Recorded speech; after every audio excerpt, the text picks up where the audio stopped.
nasema uko Mungu, uko Mungu. Yes. Dunia nasema uko Mungu, Uko Mungu. Yahweh. Mimi nasema uko Mungu. Uko Mungu, Uko Mungu. Mimi nasema uko Mungu. Oui, Merci tu es Jésus. Dieu. Est-ce que quelqu'un peut élever sa voix et dire à Dieu, Mtu anaweza kuinua sauti yake na kumwambia certes, tu es Dieu. kwa uhakika uko Mungu. Dis-lui, tu es Dieu dans ma vie. Uko Mungu maishani mwangu. Tu es Dieu dans mon foyer. Uko Mungu mjamaa. Tu es Dieu dans mes relations. Uko Mungu muhusiano Tu es yangu. Dieu dans mon ministère. Uko Mungu mhuduma Tu es yangu. le seul Dieu dans ma marche chrétienne. Uko pekee Tu es le katika seul mwenendo Dieu wangu. dans notre église. Uko Mungu wa kweli katika Tu es le kanisa. vrai Dieu de ces pays. Uko Mungu wa kweli katika Est-ce nchi. que quelqu'un non peut élever le nom de Dieu? Mtu anaweza inua jina la Écoutez, Mungu. Dieu attend de toi cela. Hallelujah. Yes, God is waiting for it. Erimando ribosa. Would you be so kind to praise Lord? Shamanturima kasete. Would you be so kind to raise His name? Memondo robo zande rebo shaka. Would you be so kind to praise, to worship Him, Reconnaître ce matin. to adore Him this Nous morning? sommes là pour le déclarer Seigneur, ce nous matin. t'adorons ce Nous sommes matin. là pour le publier Nous ce t'élèvons matin. au-dessus de tout, Tu Jésus. es notre Dieu. Nous sommes venus publier Nous ce sommes fait fiers de d'être appelés bonté. à ton nom. Merci Nous sommes pour la fiers vie, la d'être santé, appelés à la ton force, nom. la vigueur, le Nous sommes souffle, la fiers joie, d'être la paix, devant la de toi ce quiétude. matin. Et merci Nous pour ma sommes présence fiers d'être enseignée. choisis par toi. Laisse que la Nous gloire sommes te fiers revienne d'être ce mis à matin. l'écart par toi. Reçois la Nous gloire. sommes fiers d'être Reçois la l'objet gloire. de ton choix. Reçois la gloire. Oh, Reçois la Jésus. gloire. Reçois la gloire. Reçois la gloire, Seigneur. Agrée ce culte, Jésus. Brokata manchandra koria machanta. Eba yakaboyo bashanta koria basheke. Ebri bo bashanda kata reba rimbroka ya bashanta. Nani kama na wewe? Nani kama na wewe? Nani kama na wewe maisha yetu? Réponds les désirs du Dieu vivant. Mungu wa miujiza, Mungu wa ishara, Mungu wa upendo, Mungu wa ukingo, Mungu wa salama, Mungu wa afya, Mungu wetu muumba na nchi na dunia. We praise you, we worship you, we raise you, God. We love you, God. You are wonderful, Lord. Merci, Jésus. Merci, Jésus. Brokata shakaria machanta kanta. Merci, Jésus. Est-ce qu'on peut garder silence? Je tunaweza baki kimya. Est-ce que tu peux réaliser pendant quelques secondes le merveille de Dieu dans ta vie? Je unaweza chunguza wema wa Mungu maishani mwako kwa dakika chache. Voudriez-vous réaliser combien Dieu est grand, bon pour toi, miséricordieux? Mara ngapi Mungu ni mkuu, mwema kwako, mwenye rehema pia. Alléluia. Réalise combien il y a des hommes et des femmes qui voudraient être là ce matin comme toi, en bonne santé. Gundua wanaume na wanawake kama wewe wenye afya walitamani kuwa hapa. Ils aimeraient être là comme tu es là. Walitamani kuweko hapa kama uko hapa. Mais ils n'ont pas eu cette grâce. Lakini neema hii hawakujaliwa. Ils auront connu d'accidents. Wamepata ajali. Il y a d'autres qui ont succombé. Na wengine wamekufa hata. Il y a d'autres qui sont cloués sur les lits de souffrance il y a des années, des mois et des semaines. Na kuna wengi kwenye vitanda vya mateso imekuwa miezi na miaka sasa. Pendant que toi tu es vivant wakati wewe uko et mzima présent dans la présence de Dieu, ukiwa hapa katika uwepo wa tu ne Mungu, manquerais pas de mots exprès haungelikosa maneno que tu peux adresser à Dieu en signe de reconnaissance, elekezea Mungu kama en signe shukrani, de remerciement. kama alama ya shukrani. Et Dieu attend cela de toi. Na Mungu anachunga hii kutoka wewe. Bro shakaria machanta kanta. Alléluia. Il y a d'autres qui ont à manger. Kuna wale wana mais ils chakula n'ont pas d'appétit. lakini hawana haja ya Ils sont kula. entourés de toutes sortes d'aliments ce matin. Na wanazungukwa na chakula aina yote hiyo. Ils sont entourés de toutes sortes de breuvages. Na wana vinywaji vyote vile vimewazunguka. Ils ont toutes sortes d'habits dans leur garde-robe. Na wana mavazi mengi zaidi. Mais ils n'en peuvent rien. Lakini hawawezi À cause lolote. du fait qu'ils n'ont pas la santé que Kwa tu as. sababu hawana afya Et ulionayo. donc tu as toutes les bonnes raisons d'adorer Dieu. Kwa hiyo una sababu nzuri zote za kumwabudu Est-ce que je peux Mungu. encore écouter la voix de quelqu'un Je naweza kusikia sauti ya s'élever mtu tena et dire à Dieu ikiruka. merci pour tout ce qu'il a été pour Kumwambia toi? Mungu asante kwa yote alikuwa kwa ajili J'aimerais yako. vraiment écouter un homme, une femme, Nilitaka msikie un jeune homme, mwanaume une na jeune mwanamke, fille kijana mme na qui donne à mwanamke, Dieu l'offrande ce matin anayempa d'adoration, Mungu sadaka asubuhi ya leo ya l'offrande mabudu. de reconnaissance et de remerciement. Sadaka ya sifa na shukurani. Peut-être que tu étais en voyage Inawezekana ulikuwa et ndani tu ya es safari revenu en bonne situation, en bon terme, na en bonne santé. umerudi kwa afya nzuri. Alors qu'il y en a ceux qui ont connu d'accidents et qui ne sont plus revenus. Ijapokuwa kuna wale walipata ajali na Aujourd'hui, nous sommes hawakurudi. dans une ville Leo tuko katika mji envahie par le virus d'Ebola. ambayo imejaa Ebola Et il y en a ceux qui sont atteints déjà. na kuna wale wameshikwa Mais si tayari. toi tu n'es pas encore atteint, Kama wewe Ebola tu haijakushika, peux adorer Dieu. unaweza kumwabudu Tu Mungu. peux élever Dieu au-dessus de l'Ebola. Unaweza muinua Mungu juu ya Ebola. Brotaka mambra shande kaia. Zebra Bakateka mambro shakaria mashanta. Yaka maya mandaka ya mandako ya basheketeke. Ripo koshoko. Aya mandrako ya mashanta. Baba asante. Baba asante baba. Baba sina pesa, sina dhahabu. Acha nikuinue nikurudishie sifa na asante. Maana tu umeninenisha kuishi leo. Asante kwa uzima wa bure. Asante kwa wokovu wa bure. Oh ya. Merci pour le salut. Et merci pour la présence de chacun. C'est grâce à toi, Merci Jésus. Alléluia. Broka shakare mama shakate. Ya mambra kaya kashakate kelia mashanta kunta. Mayoko yaka yamakoto shakari mashanta kuntaria bakata. Mambra katoko shakari mashanta kunta. Mambra kaya kataka shekeria ba. Ayama shakato kuria bakata. Mambro kuto shakari mashanta. Rakataka ribrukutuko. Amambra kuria bayanda shaka. Ebrukutuko shakaria bayama mama. Ekaya mashanta baba sante. Ribo kataka sheke boyo kataka ribrukutuko. Ayamandra kataka shekeria ba. Ebrukutuko ya mama mama. Alléluia. Asante Yesu. Asante Yesu.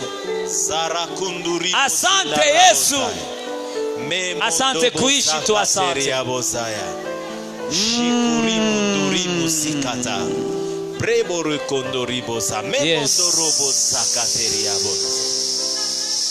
Nous sommes fiers d'être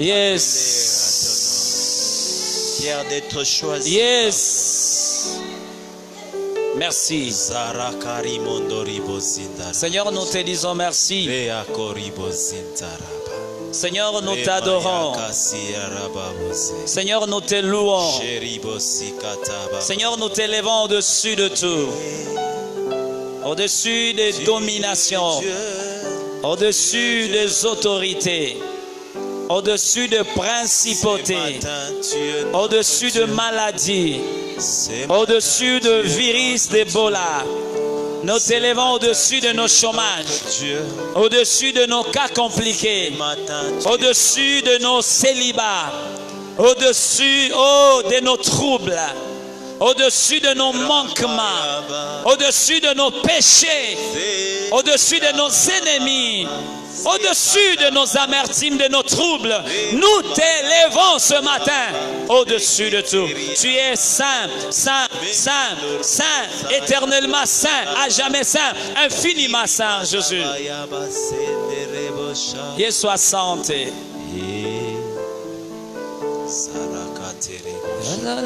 Come on.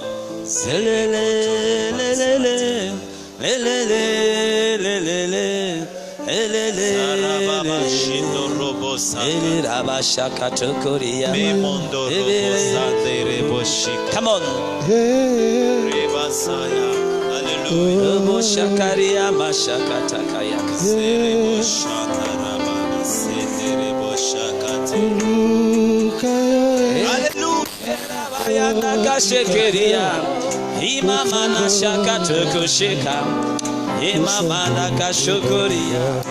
Que tu peux chanter.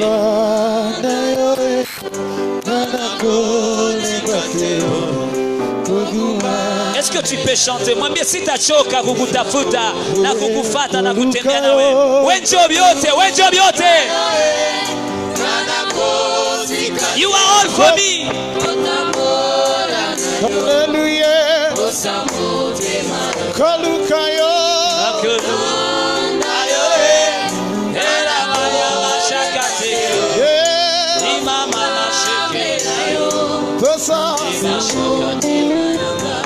Oh, mafuta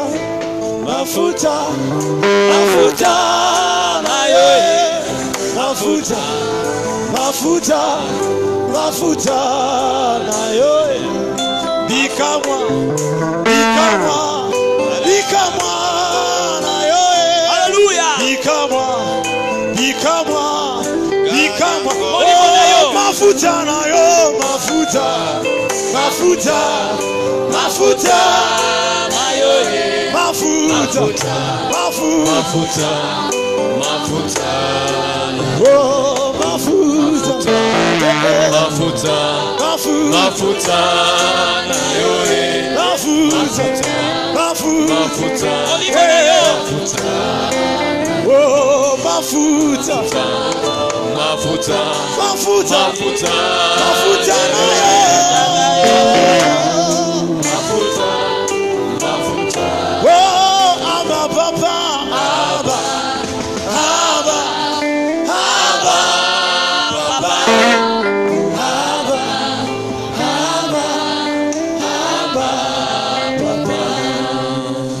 Yes, Lord.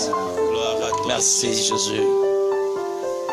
Irabashaka Amandra Riba Kataka Shakaro Remama Shakari Bonda Amona Remana Shakati Kiriobo Rema Shakatu Kuriaba Ramandra Kotoko Shandaka Yebasha Rimo Pokoro Bashamaka Yaka Shekete Riboko Ramashakarobo Shanta Kuntaria Bashaka. Holy God, thank you, God. C'est une joie pour nous d'être là ce matin. God, we praise you this morning.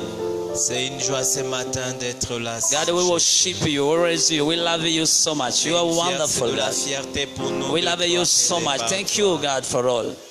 Nous sommes à l'aise dans ta We don't have anything to give you this morning, only worship and praising, God. There is nothing we can give you, God. We came here to give you worship. We came here to raise your name. We came here, oh hallelujah, to adore you, Lord, our even Father. You are all for us. You are really God. You are our winner, Lord. Thank you. Thank you, God. Thank you, Lord. How wonderful, Lord, you are. Thank you, Lord. Thank you, Lord. Thank you. I miss words, God, to praise you. I don't have any word to praise you, God. Let me do it by my heart, God. My soul praise you. My soul praise you. My soul praise you, Father. Receive my praise. Receive my praise. Receive my worship, God. Hallelujah. Que nous te placions au premier plan. Que tu sois la priorité de nos priorités. Thank you, Lord. Jésus, toi qui nous as aimés les premiers, nous voulons t'aimer aussi, Jésus. Père, nous voulons écouter ta parole, bénis-la. Bénis également ceux qui vont l'écouter, l'auditoire. Bénis mon interprète. J'ai besoin de ton onction. Sema na mioyo zetu. Accorde-moi une onction spéciale ce matin. Sema na mioyo zetu Baba. Une onction appropriée à ce culte, Seigneur. Sema na maisha yetu. Une onction appropriée à la problématique de mon frère, de ma sœur. Une onction appropriée à la situation dans laquelle mon frère et ma sœur se trouvent maintenant. Donne-moi cette onction-là qui répond à une question, qui répond à un problème, qui résout un problème ce matin. Donne-moi cette onction qui recadre, qui pède, qui convainc, qui corrige, Seigneur, qui interpelle ce matin. Bénie soit-elle ta parole. Nous voulons la libérer, poussée par l'Esprit de Dieu. Et nous acclamons ta parole, Seigneur. Nous acclamons ta parole, Jésus. Jérémie 35. Est-ce que tu es venu avec la Bible? Est-ce que tu peux soulever ta Bible? Je unaweza inua Biblia yako. La Bible, la Bible, la Bible, la Bible. Biblia. Prochainement, nous allons imposer tout le monde à avoir une Bible en papier. Même moi, à un moment donné, je ne vais plus commencer à monter du haut de la chair avec cette histoire parce que ça peut planter, ça peut se décharger. Donc, il est temps que chacun achète une Bible en physique. Une Bible en papier. Très important. On va lire Jérémie 35, vite. Je vais lire un verset, tu les lis en Swahili. Dès que je l'ai fini, tu les lis en Swahili. C'est une longue lecture de plus de 19 versets.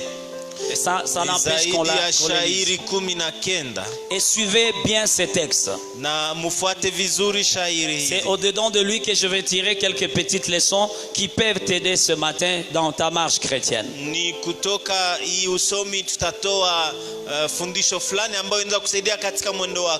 La parole fut adressée à Jérémie de la part de l'Éternel au temps de Joachim, fils de Josuas, roi de Juda, en ces mots. Neno la Bwana lilifikia Yeremia kutoka kwa Bwana katika siku za Yoyakimu mwana wa Yosia, mfalme wa Yuda, na kusema: Va à la maison des Récabites et parle-leur.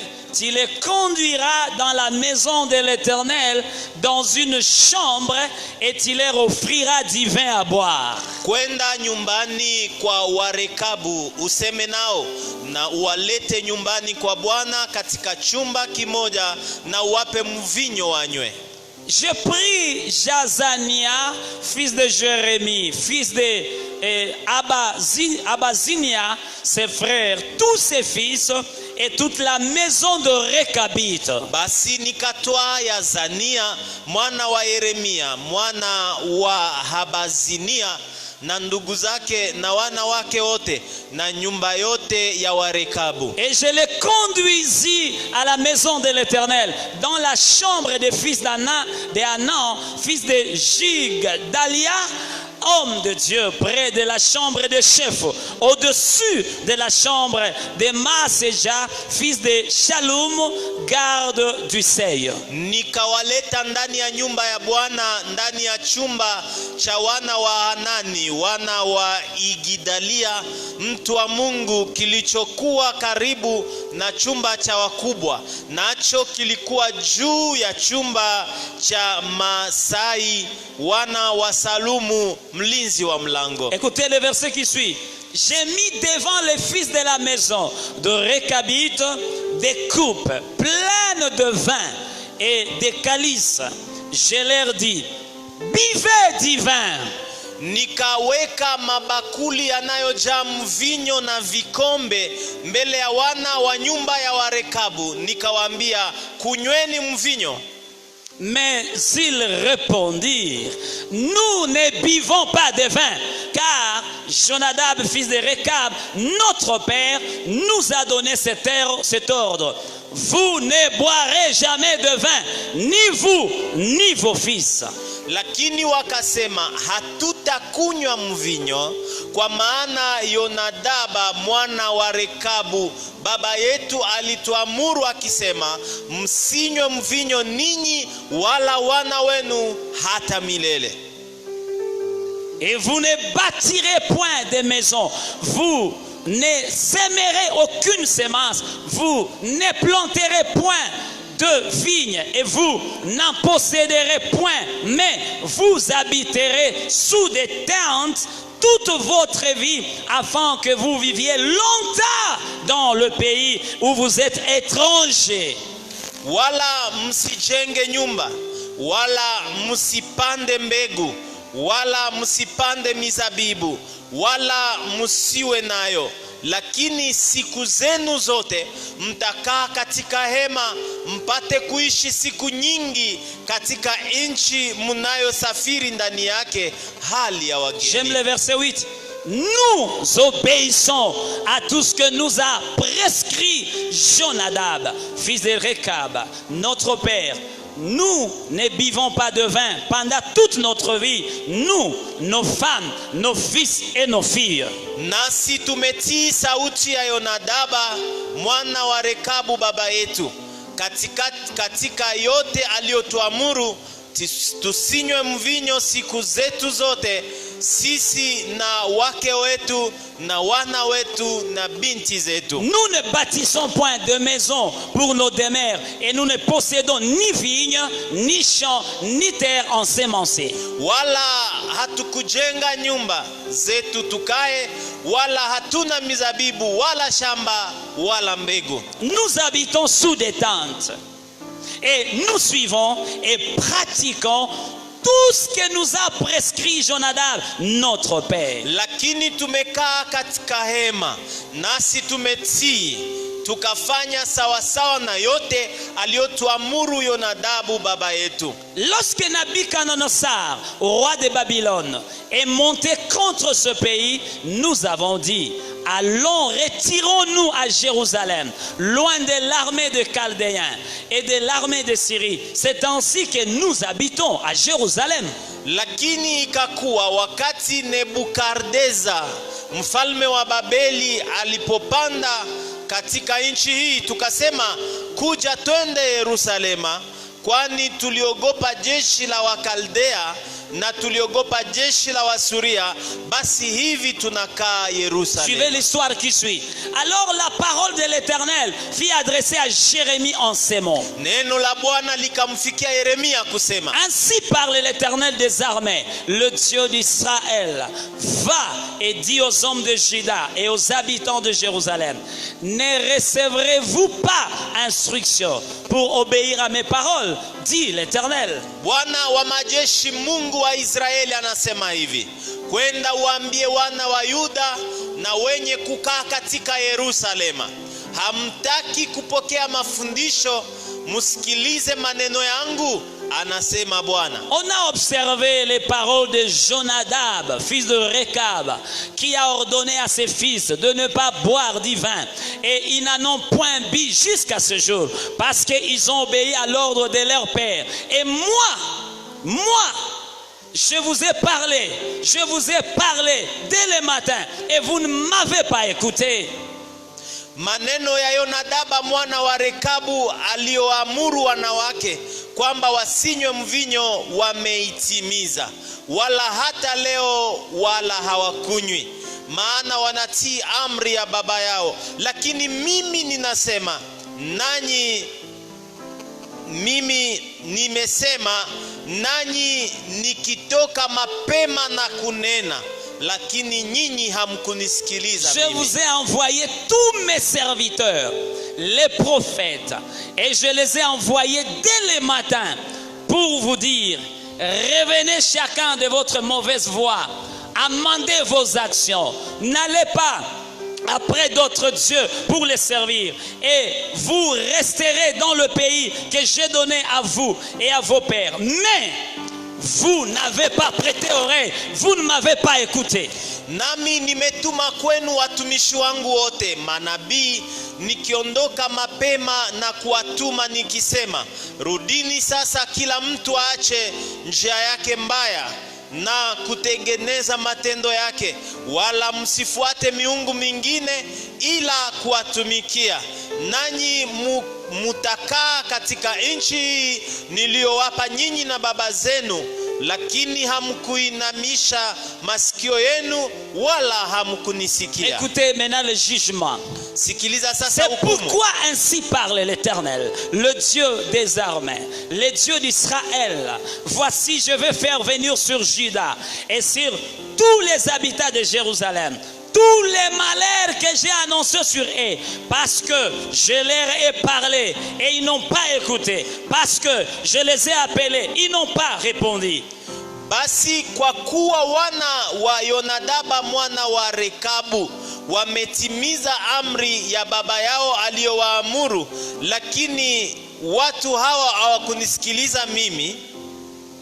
Et Jérémie dit à la maison des Récabites, ainsi parle l'Éternel des armées, le Dieu d'Israël, parce que vous avez obéi aux ordres de Jonadab, votre père, parce que vous avez observé tous ses commandements et fait tout ce qu'il vous a prescrit, à cause de cela, ainsi parle l'Éternel des armées, le Dieu d'Israël, Jonadab, fils de Récab, ne manquera jamais de descendants qui se tiendra en ma présence. Parole du Seigneur. Yeremia akawaambia watu wa nyumba ya Warekabu, Bwana wa majeshi, Mungu wa Israeli anasema hivi: kwa sababu mmetii amri ya Yonadaba baba yenu na kushika maagizo yake yote na kutenda sawasawa na yote aliyowaamuru, basi kwa sababu hii Bwana wa majeshi,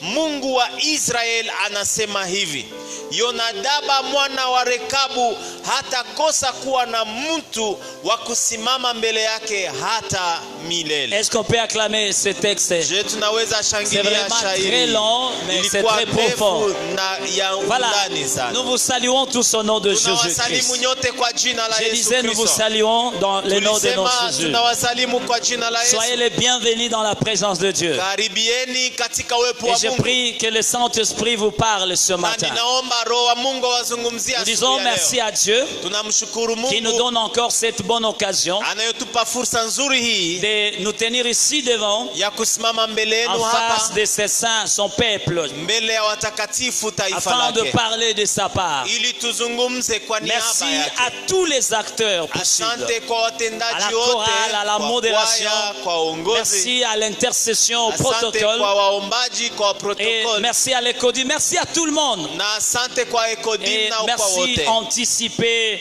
à notre interprète. Na nikitanguliza kwa mtafsiri wetu nikisema asante Tu vas pia. faire à ton voisin comme ça. Basha katana salimiana. Utamfanyia Salimia tu jirani yako yako hivi. hivi. Hakuna tena vya kusalimiana. Hivi tu vya kupachikana pachikana mikono haviko de tena. serrer la main. Jusqu'à nouvel ordre. Mpaka oda ya mpya Voilà, ce itupewe. matin, je vais vous parler, je vais vous amener Asubuhi ya encore leo nitawazungumzia, dans une école. nitawaleta katika shule J'ai intitulé à l'école des Récabites. ambayo inaitwa kwa shule la Dis à ton voisin à Warekabu. l'école des Récabites. Ambia jirani yako kwa shule ya Dis-lui, tu Warekabu. vas étudier aujourd'hui à l'école des Récabites. Ambia jirani yako utasoma leo kwa shule La ya fois dernière, Warekabu. tu étais à l'école d'Akan.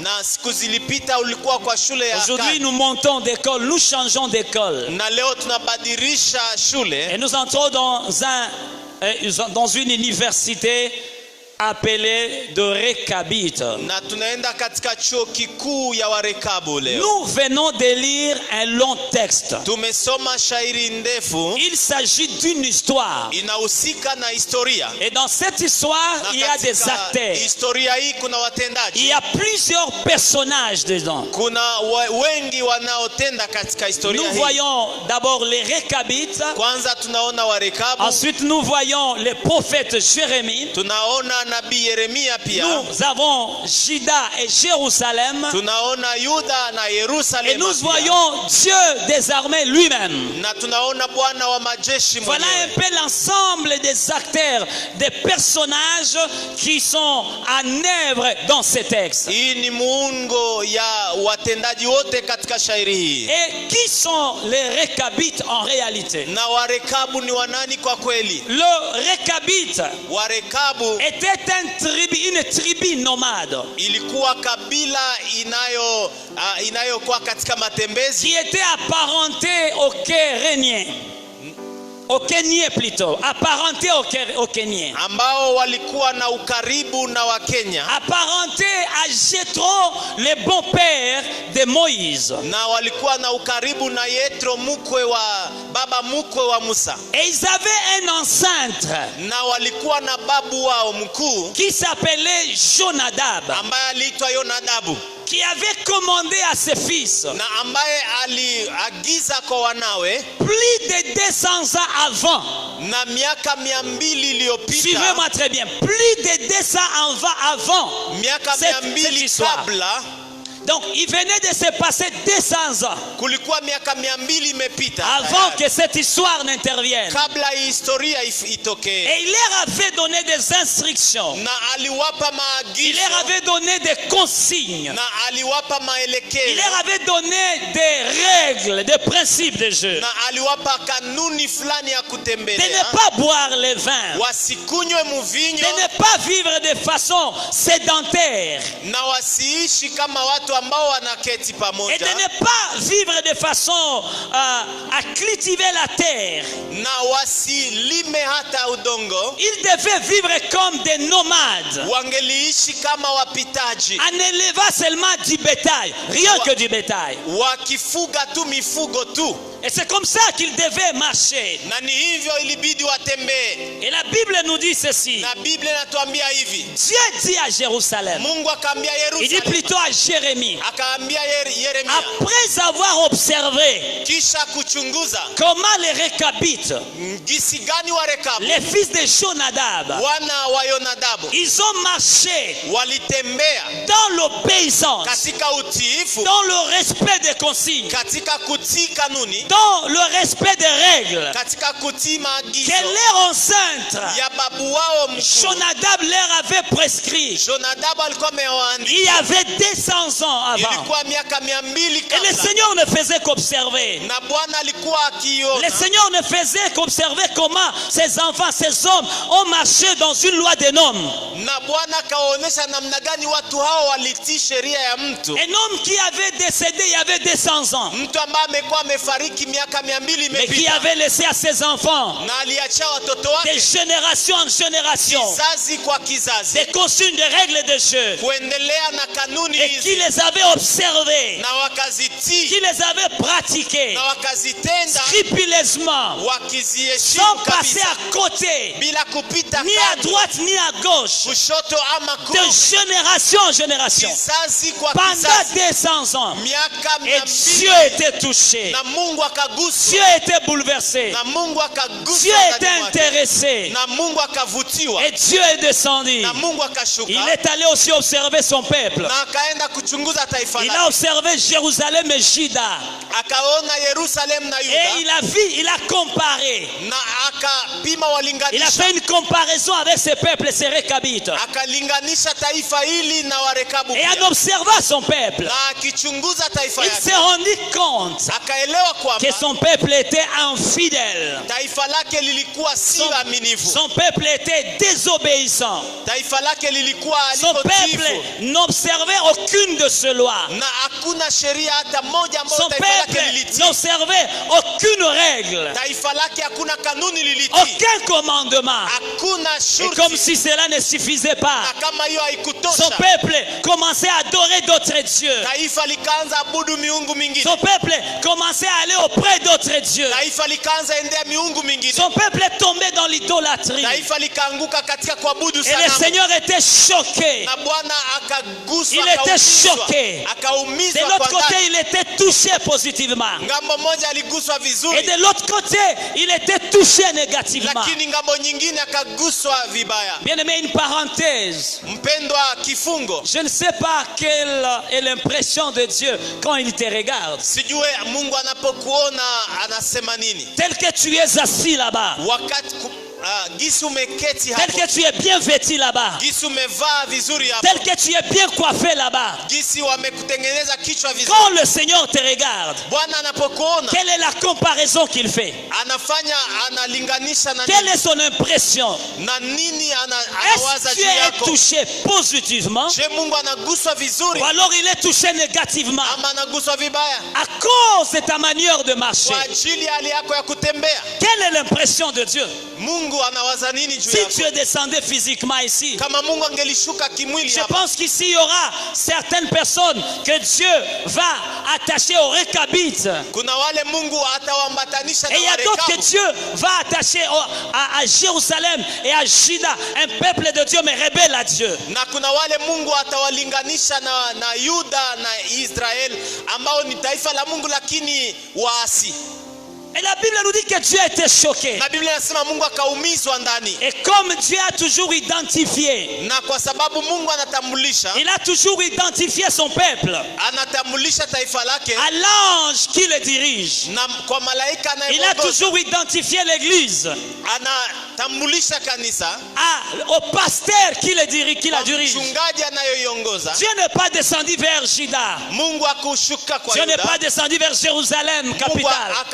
akushuka kwa Il est Yerusalemu. descendu Akashuka et il est allé voir Jérémie, na alienda kumwona Yeremia, l'homme de Dieu, mtu wa Mungu, l'homme qui avait la parole, le mandat de Dieu, mtu aliyekuwa na kazi ya Mungu, l'homme qui avait l'onction de Dieu, mtu aliyekuwa na upako wa l'homme Mungu, à qui Dieu a donné des responsabilités mtu ambaye Mungu alimpa majukumu pour enseigner son peuple, ili afundishe pour taifa lake, encadrer son peuple, ili arudishe pour taifa amener lake, son peuple à lui, ili arudishe taifa lake pour kwake, interpeller son peuple. ili Et ayamakini il est na taifa descendu à lake. l'homme de Jérémie. Na akashuka kwa mtu wa Et Yeremia il a dit à Jérémie, na akamwambia Yeremia, Jérémie, viens, Yeremia, kuja viens. Connais-tu les Récabites?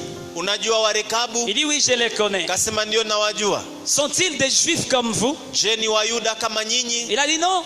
Kasema C'est hapana, un peuple, une tribu étrangère, ni taifa, ni kabila geni mais seulement qui a habité parmi nous. na wanaishi tu katikati yetu. C'est une tribu qui n'est pas de Juda, qui n'est pas de Jérusalem. Ni kabila isiyo ya Yerusalemu, isiyo ya C'est une Yuda, tribu qui n'est même pas en alliance avec toi. na ni kabila ambayo haiko hata na agano na wewe. Ah, tu les maîtrises bien, c'est bon. Na Mungu akamwambia Il unawajua a dit, vizuri. Akasema kuja, Va chercher les Récabites nenda watafute Warekabu et amène-les dans ma maison, na walete nyumbani kwangu, dans ma propre maison, mu nyumba yangu où mwenyewe, vous allez chaque jour, ambao nyinyi munaenda kila où leo, vous allez adorer chaque fois. ambao munaenda abudu kila siku. Malheureusement, vous restez le même. Kwa ole mnabakia Vous ne changez wale pas. ambadirike, Vous n'êtes pas transformés. ambadirike, Vous restez constant munabakia wale dans wale votre rébellion, katika uasi dans wenu, votre dissidence, katika uasi dans wenu, votre désobéissance, ndani ya kutokutii dans kwenu, votre infidélité. ndani ya ukosefu wa Amène-les dans ma uaminifu. maison. Leteni wale nyumbani Et la mwangu. Bible nous dit, Na Biblia inatuambia Jérémie obéissant qu'il était, Yeremia mtiifu il a pris aliyekuwa, les Récabites. akachukua Warekabu, Il a pris seulement une seule famille akachukua jamaa moja et il tu, les amena dans la maison de na l'Éternel, akawaleta nyumbani mwa Bwana, dans une chambre de la maison de l'Éternel. katika chumba ya nyumba ya Bwana, Et il mit devant eux na akaweka mbele yao des coupes vikombe et des calices na vikombe vya kinywaji remplis de vin. vinayojaa mvinyo. Et dit buvez, Kasema kunyweni, buvez, kunyweni, buvez, kunyweni, buvez. kunyweni. Dieu c'est un pédagogue par excellence. Mungu ni mwalimu wa hali ya juu. Il nous enseigne de ce qui est connu à l'inconnu. Anatufundisha kile kenye tunajua ili atulete kukile atujue. Et la Bible nous dit, Biblia inatuambia le Récabite, Warekabu les descendants de Jonadab, ambao walikuwa wana wa assis dans Yonadabu, la chambre devant les coupes débordantes de divin, walikuwa wakiketi mbele ya mvinyo des calices débordants de vin. na vikombe vinayojaa mvinyo. Ils répondirent à Jérémie, Wakajibu kwa l'homme de Yeremia, Dieu. mtu wa Mungu, Il dit, notre père kasema baba yetu Jonadab, Yonadabu fils de Rekab, mwana wa Rekabu, nous avait donné cet ordre. alitupatia oda hii. Seigneur, donne-moi des fils. Bwana nipatie wana, Donne-moi des filles dans cette église nipatie wadada katika qui kanisa savent au hili moins dire ambao wanajua kusema notre Dieu, Mungu wetu ou alors son serviteur, notre pasteur, ama mchungaji wetu, mtumishi nous wake aviez donné cet ordre. alitupa oda hii. Donc que Dieu me donne des fils et des filles obéissants. Mungu anipatie wanawake na wanaume watiifu. Il dit, vous ne boirez pas le vin Kasema hamtakunywa mvinyo et vous n'allez pas cultiver la terre, la vigne, na hamtalima mvinyo et vous n'allez pas bâtir des maisons na durables. mtajenga manyumba zinazodumu. Vous serez des nomades Mtakuwa wageni et vous ferez wapitaji seulement paître le bétail. na mtakuwa Et vous na habiterez dans les mifugo. tentes. Na mtaishi katika hema. Ainsi a parlé notre enceinte. Hivi alisema babu yetu. J'aime de ces enfants, ces fils et ces filles Ninapenda watoto hawa qui savent dire, ambao wanajua kusema mie babangu alikuwa ananiambia. moi mon père me disait. Ndio maana shiba zazi C'est pourquoi nous parents tunapaswa kuwa na wakati ya kuongea na watoto. nous devons avoir du temps pour causer avec les enfants. Il dit notre père, Kasema baba notre yetu, ancêtre, babu il y wetu a 200 ans, ni miaka 200 il sasa nous avait prohibé alitukataza de boire, kukunywa, d'habiter dans des maisons durables kuishi katika nyumba et de zilizojengwa na cultiver la ghorofa vigne. na kulima, Et il nous a dit seulement na akatuambia tu de paître le bétail tuwe wafugaji tu et d'être nomade na tuwe et de wasafiri vivre dans les tentes. na tuishi katika mahema.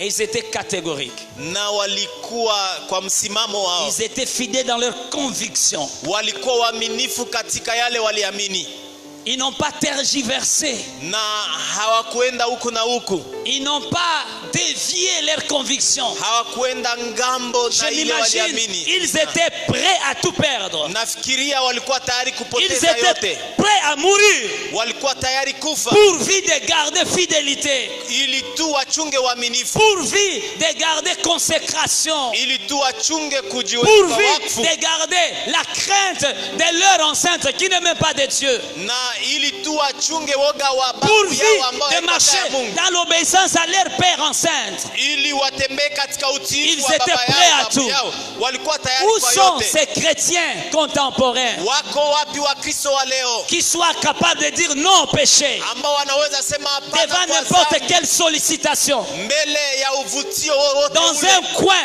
et regardez, on les a amenés dans les temples, Waliwaleta katika et hekalu puis dans une chambre du temple. na katika chumba cha hekalu. En fait, iko sawa vile balikuwa banataka baba faciliter tâche. C'est Donc, comme si on voudrait les Bajiambie, faciliter la tâche, qu'ils quand même, se tuko mu disent hekalu tena nous sommes mchumba. dans l'église et puis Hakuna dans une bebiko chambre banatuona hapa. et personne ne nous voit ici. Tunaweza kunywa Nous kidogo, pouvons boire un peu, mais ils n'ont pas fait cela. lakini hawakufanya hiyo.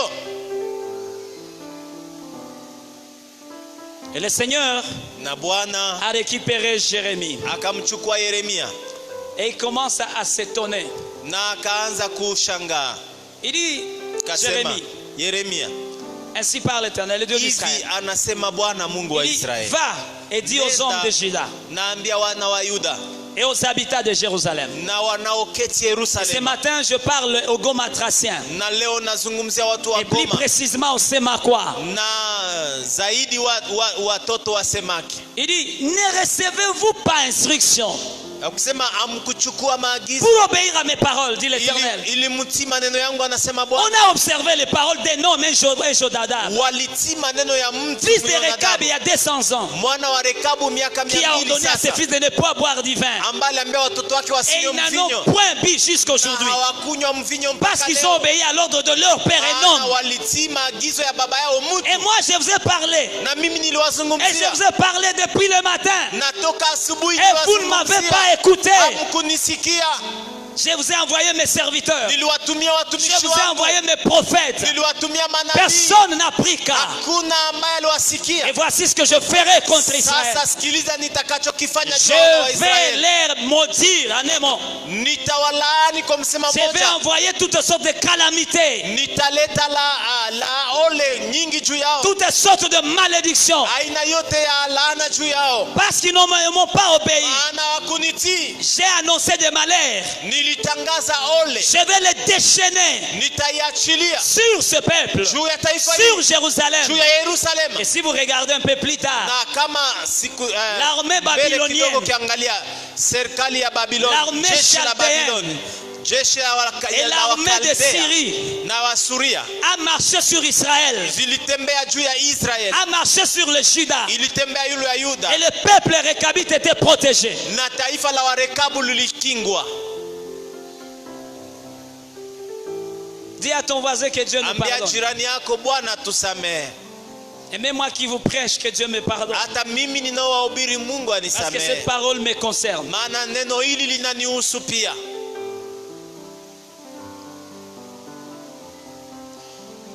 Et enfin, Na kwa mwisho il dit, tu vois, anasema, unaona, ils ont obéi à un ancêtre, walitii babu yao, un homme. mtu Il y a 200 ans, il n'existe plus. miaka 200 haiko tena. C'était un peuple étranger, Ilikuwa taifa mais geni qui a bénéficié de la grâce de Dieu, na ambao imepata neema qui ya a Mungu, bénéficié de la bénédiction divine. ambao wamepata Il a baraka dit, za va Mungu. dire à la maison de Amba, Rekab, nenda ambia nyumba ya Rekabu, il ne manquera jamais hawatakosa kamwe dans sa maison ndani ya nyumba des yake descendants watoto qui se tiendra dans ma présence. ambao watakuwa En muwepo d'autres wangu. Kwa termes, kusema mwingine, s'il s'agissait de l'église, kama ingelikuwa kanisa, va dire à l'église, nenda uyambie cette kanisa, église qui est fidèle kanisa ambayo iko par rapport à waaminifu cette autre qui est infidèle, kulingana na hii yenye haiko parce waaminifu, qu'ils ont obéi maana walitii un homme, mutu, ils seront dans ma présence à jamais. watakuwa miaka zote, Ils vivront dans la félicité éternelle avec moi. wataishi umilele na mimi. C'était prophétique. Ilikuwa unabii. Bien-aimés, nous sommes en route vers le ciel. Mpendwa, tuko njiani kwenda Et mbingu. j'aimerais t'apprendre c'est la première leçon. Somo la kwanza Dans nitakufunza cette histoire, dans cette école de katika Rekab, somo historia hii ya la Warekabu. première leçon importante. Somo ya kwanza ya muhimu, Nous sommes étrangers tuko wageni et voyageurs sur la terre. na wasafiri duniani. En d'autres termes, nous sommes des nomades. Kwa msema mwingine, tuko Nous wapitaji, sommes des pèlerins sur la terre. tuko wasafiri Et duniani. la Bible nous dit dans 1 Pierre 2:11, katika Petro wa kwanza 2:11, bien-aimés, wapenzi, je vous exhorte comme étrangers na wasi kama et wageni voyageurs sur la terre na wasafiri duniani, à vous abstenir des convoitises charnelles mukatae tamaa za mwili qui font la guerre à l'âme. zinazopigana na roho. Bien-aimés, les Récabites Mpendo wa Rekabu devaient vivre comme des nomades. waliishi kama Ils wapitaji, devaient vivre dans la simplicité, ilibidi waishi katika unyofu, sans confort, bila mambo ya afin d'éviter ya la raha, distraction. ili waepuke kuzuba. Alléluia. Amen. Alléluia. Amen. Est-ce qu'on peut acclamer la Je parole de tunaweza Dieu? shangilia neno la Bwana. Dis à ton voisin, tu es étranger Ambia jirani yako uko et mgeni tu es voyageur. na uko Dis-lui, tu msafiri, es nomade. uko mpitaji, Dis-lui, tu es un pèlerin. mwambie uko msafiri. On a qui désobéissance et qui a pas. Je disais ceci. Nilikuwa nikisema Dis à hivi, ton voisin. ambia jirani Faut yako, pas me regarder. Je te demande de regarder. Regarde ton voisin. mimi, ona Dis-lui, jirani tu yako, es un étranger. mwambie uko Tu msafiri, es un pèlerin. uko Tu mgeni, es un voyageur sur la uko terre. msafiri duniani. Tu ne dois pas te bâtir un confort sur la terre. Haibidi ujijengee raha duniani. Les Récabites ont compris cela. Warekabu walielewa hiyo, Ils ont compris la parole prophétique de leur ancêtre, walielewa neno la unabii ya de babu leur yao, père. ambao baba Et yao notre Père qui est aux cieux na baba yetu aliye nous a mbinguni envoyé Jésus sur la terre. alitutumia Kristo duniani Et il nous a envoyé ses serviteurs. na alitutumia Et ce watumishi matin, je wake. suis en train de te parler. Na asubuhi ya leo niko na Tu es un étranger. uko mgeni, Tu dois vivre la distraction, du moins éviter la distraction. inabidi uepuke kuzuba. Tout ce qui peut te séparer de Dieu, yote naweza kukutenga na tout ce Mungu, qui peut t'amener loin du ciel, yote naweza kuleta mbali na éloigne-toi mbingu. de cela. Ujitenge nayo. Ils n'ont pas bu le vin Hawakunywa parce que mvinyo, le vin devait les distraire. maana mvinyo Ils ingeliwazubaza. n'ont pas cultivé Hawakulima la vigne mvinyo, parce que la richesse devait les distraire. maana utajiri Ils n'ont pas bâti des maisons en dire hawakujenga magorofa, parce qu'ils croiraient qu'ils étaient arrivés. maana wangefikiria wamefika. Et Rekab, leur père, leur avait dit, Na Rekabu baba yao ne faites akawaambia, pas cela en aimant. msifanye hivyo kwa Ceci va kusema vous moja. distraire et Itawazubaza vous n'arriverez pas à destination. na hamtafika kwa mwelekeo. Mais si tu es chrétien sauvé, converti, Pendwa, kama uko Mkristo tu aliokoka devais na avoir un kubadilika, regard fixé au ciel. inabidi maono yako Tu iwe devais avoir mbingu, comme objectif premier le ciel. na lengo yako ya kwanza Tu iwe devais mbingu. venir à l'église pour chercher le ciel d'abord. Ingelibidi kuje kanisani La kutafuta Bible nous dit de mbingu chercher kwanza. d'abord le royaume des Biblia cieux inasema tafuteni et kwanza la ufalme wa justice de mbingu Dieu. na haki ya Et mbingu, toutes ces choses, na mambo mengine viendront haya après. yote itakuya ils nyuma, viendront par-dessus tout. itakuya kama nyongezo. Combien de chrétiens aujourd'hui Wakristo wangapi leo ont ignoré qu'ils sont étrangers, wamesahau kama ni ont wageni, ignoré qu'ils sont voyageurs pèlerins, wamesahau kama ni wapitaji et na ils pensent qu'ils wasafiri, vivront éternellement sur cette terre. na wanawaza milele wataishi Mais duniani. l'homme le plus vigoureux Mpendwa, mtu mwenye nguvu pourra zaidi vivre peut-être 80 ans, anaweza ishi miaka makumi peut-être munane, 90 si il a eu la grâce. inawezekana makumi kenda, Mais aujourd'hui, l'espérance de vie, lakini leo maisha et plus précisément au Congo, na zaidi kwenye avec Kongo, le virus Ebola, pamoja na à virusi vya tout moment Ebola, tu peux voyager. kwa muda fulani yoyote unaweza safiri, Je disais à tout moment tu peux voyager. kwa wakati yoyote ile unaweza Et tu safiri, vas abandonner ces choses qui sont en train de te distraire. na utaacha mambo haya yako na kuzubaza. Combien de fois Mara ngapi nous organisons tunaandaa des séminaires, masemina, nous organisons tunaandaa des conférences, makongamano, nous organisons des activités tunaandaa kazi pour notre croissance spirituelle, kwa ajili ya kukoma yetu pour nous kiroho, maintenir sur le chemin qui mène au Père. ili tujichunge munjia inayobeba Malheureusement, kwa Baba. nous courons derrière la vie. Lakini ole tunakimbia nyuma ya maisha, Nous courons derrière les conforts. tunakimbia nyuma ya Et raha, nous oublions qu'à tout moment, nous pouvons laisser tout ce que nous avons gagné en courant derrière elle. na tunasahau kama kwa muda yoyote ile tunaweza Combien poteza de vyote fois tulikimbia les gens nyuma. ne viennent pas au culte les dimanches Mara ngapi watu wakuje kwa ibada Jumapili pour entretenir leur voyage? ili watengeneze Ils ne safari viennent yao, pas. hawakuje, Ils vont au boulot. wanaenda kukazi Ils vont même vendre les dimanches. na wanaenda hata Il y a churuza des Jumapili. semakwa qui sont au marché. Kuna wasema kwamba Il y a des wako kwenye semakwa soko, qui ont ouvert leur boutique. kuna wasema kwamba Il y a wamefungua des butiki semakwa zao, qui sont allés à l'école. kuna wasema kwamba wameenda kumasoko. J'aime les adventistes. Ninapenda Waadventiste. Savez-vous que les adventistes ont changé les programmes académiques? Jueni, je mnajua kama Waadventiste wamebadilisha Aucune mpangilio ya université à masomo? Goma Hakuna university Goma. ne donne pas cours le samedi Hawafundishe juma siku ya parce que sita. les adventistes se sont imposés. Maana Waadventiste Ils ont dit le walishutisha. samedi c'est le jour du sabbat. Wakasema siku ya Nous posho devons ni aller siku ya adorer, Sabato. célébrer Dieu. Inabidi twende kutukuza Mungu. Aucun musulman, Hakuna à moins qu'il soit un fake musulman, hakuna Muislamu ambaye shuka huku chini.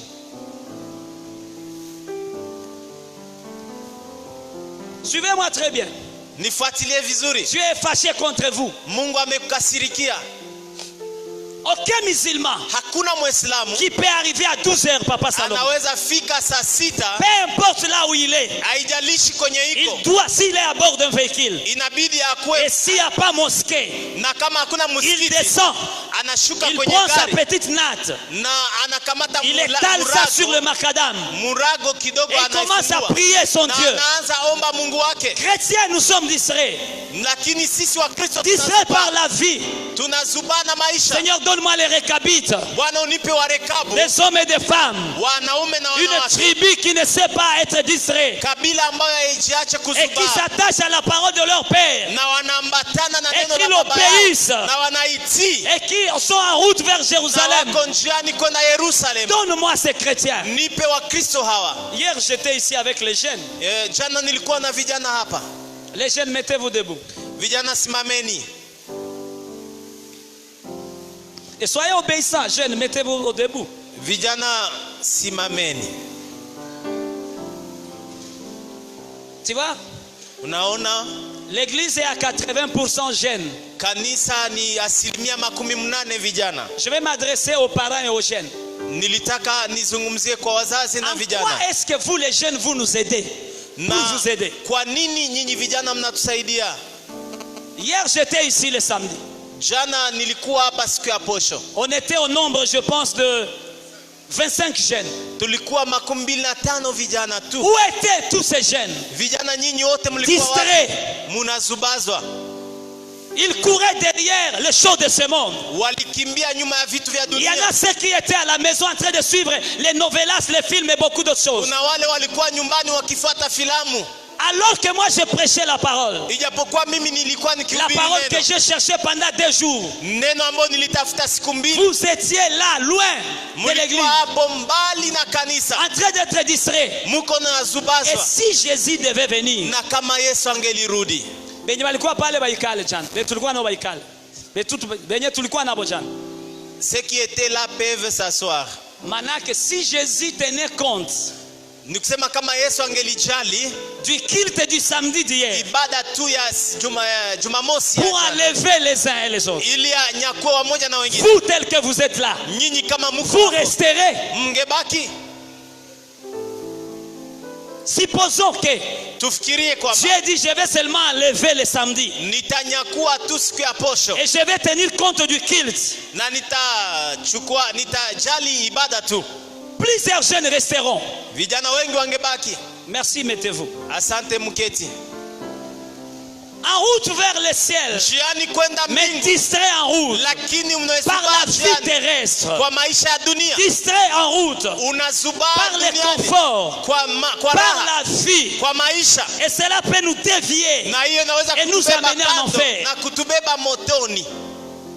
Où sont ces jeunes Wako wapi vijana Obéissant. wale watiifu, sanctifiés, wanaojitakasa mbele ya Mungu, intègres, wakamilifu, fidèles, waaminifu, qui ont pris conscience ambao wamechukua que nous sommes safiri? des étrangers, Tuko des wasafiri, voyageurs, et wageni, qu'à tout moment nous pouvons partir. na wakati wote tunaweza Dieu enda. peut choisir n'importe quel moyen de transport. Mungu anaweza chagua jambo lote la kusafirisha. Écoutez, j'ai toujours défini la vie comme ça. Sikiliza, nimetafsiri maisha hivi. Ngo niseme mkiswahili. Je vais le dire en Swahili. Maisha La vie, iko saa bisi c'est comme un bis ya kutoka kuterminus qui prend la direction Ndosho, de terminus kwenda de Birere. Ndosho vers Birere. sasa. Maintenant, Musafari dans la marche, bamwa bako banaingia, les uns entrent wengine banashuka. et les autres sortent. Bamwa banaingia, Les uns wengine entrent, banashuka. les autres sortent. Tuko musafari ya kwenda mbinguni. Nous sommes dans le voyage qui mène au Ko wenye ciel. biko banashuka na mauti. Il y a ceux qui descendent de la Nako mort wengine biko banaingia tena et kwa ceux wokovu. qui entrent par les salis. Sasa fanya hangi. Maintenant, fais gare à toi. Hizi haziko siku za kuzubaa. Ce n'est pas le jour de la distraction. Éloignez-vous de la distraction. Jitengeni na kuzuba. L'ennemi a amplifié les choses Shetani ameisha par le namusha vitu modernisme kupitia usasa pour nous emprisonner, ili atufunge, pour nous voiler. ili atufunge macho. J'ai vu ici, Nimeona hapa on avait une conférence de papa et tulikuwa de na famille. kongamano ya jamaa J'ai ambayo vu iliandaliwa des na mamans. wababa. Niliona wamama, J'ai vu des familles. niliona majamaa. Si vous me permettrez, je peux même les pointer. Mukiniruhusu naweza zishota C'est kidole, parce que je ne peux pas. ni kwa sababu siwezi Ils ifanya. étaient dans les quartiers. Walikuwa katika Ils ne kata, faisaient rien. walikuwa wafanya Alors qu'il y avait lolote, une conférence ici de famille ijapokuwa kulikuwa kongamano et ya qui avait un majamaa très bon thème. na ilikuwa na kichwa Ma nzuri, famille, ma priorité. jamaa yangu kipao mbele Je yangu. crois qu'on a mis à la disposition des familles Na najua kwa majamaa un tuliwaletea certain remède madawa fulani pour restaurer nos familles, ili kufanya upya pour jamaa zetu, équilibrer nos familles, ili tulete usawa pour que nos katika familles jamaa aient le zetu, portrait. ili jamaa zetu ziwe Une na famille picha équilibrée. ya jamaa ambayo Mais ces gens ne inasitamu. venaient pas. Lakini watu En quoi est-ce hawakukuja. que vous voulez qu'on vous aide? Na mnapenda tuwasaidiaje? Oui, nous croyons. Ndio Il tunaamini y en a ceux qui sont empêchés kuna wale wamezulika par le travail et ceci ou cela. kupitia kazi na kitu kingine, Mais croyez-moi aussi lakini mniamini pia que si tu le veux, Kama tu unapenda, peux créer un temps pour Dieu. unaweza umba Pourquoi wakati kwa seulement ajili tu ya manques? Mungu. C'est pour dire que tu manques le temps. Jua nini tu ni kwa ajili ya Mungu. Tu n'as unakosa jamais wakati. manqué le temps pour ton travail. Haujawahi kukosa Jamais wakati tu as kwa kazi manqué le yako. temps pour ton rendez-vous. Haujakosa wakati kwa appointment yako. Jamais tu as manqué le temps pour novelas. Kamwe umeshakosa wakati kwa ajili Tu ya novela. maîtrises le temps de chaque chaîne, de chaque film à la maison. Unajua wakati ya kila filamu nyumbani. Jamais tu as manqué le temps pour WhatsApp, pour Facebook. À tout moment vous êtes en ligne. Kama umekosa wakati kwa WhatsApp na kwa Facebook. Mais na seulement warafiki. pour Dieu. Lakini kwa ajili tu ya Mungu. Ça c'est le risque de l'ennemi. Hii ni ujanja wa Ça c'est shetani. l'infiltration de l'ennemi. Hii ni adui ametuingilia. Église, réveille-toi. Kanisa lamuka. Tu es étranger. Uko mgeni. Ton époux est au ciel. Ton époux est au ciel. Mume wako iko Et il est en mbingu. route. Na iko Il njiani. vient te prendre. Anakuja kuchukua. Malheureusement, tu Ole. n'as plus d'huile dans ta lampe. Hauna mafuta Tu katika n'as plus tala d'huile dans yako. ta lampe. Hauna mafuta ndani ya Et tu tala seras yako. comme cette vierge ou c'est cette vierge. Na utakuwa kama Alors que l'époux devait venir la nuit. wale wanawake watano Ils n'avaient pas d'huile dans leur lampe. ambao hawakukuwa tena Et na quand mafuta. l'époux est venu, Na mume Ils n'ont alipokuwa pas na harusi su. alipokuja hawakujua. parce qu'elle n'avait plus d'huile, Maana walikuwa hawana tu as mafuta. perdu l'esprit de Dieu. Tu as perdu l'esprit de Dieu. Umepoteza roho wa Tu as Mungu. perdu la soif de Dieu. Umepoteza kiu ya Tu as Mungu. perdu la faim de Dieu. Umepoteza Seigneur, njaa donne à ya cette Mungu. église la faim et la soif, Seigneur. Patia kanisa hii Donne à njaa cette na maman kiu. la soif de Dieu. Patia mama huyu Donne à kiu. ce papa la soif de Dieu. Patia baba huyu kiu ya Mungu. Afin que si tu venais, Ili kwamba ukirudi ou si tu permettais qu'il descende du bis, ama ukiruhusu qu'il aille au ciel le jour. akishuka kwenye basi aende mbingu siku moja. Seigneur, donne-moi des récabites. Bwana unipe wa Rekabu. Donne-moi les descendants de Jonadab. Bwana unipe watoto wa Des Jonadab. fils et des filles.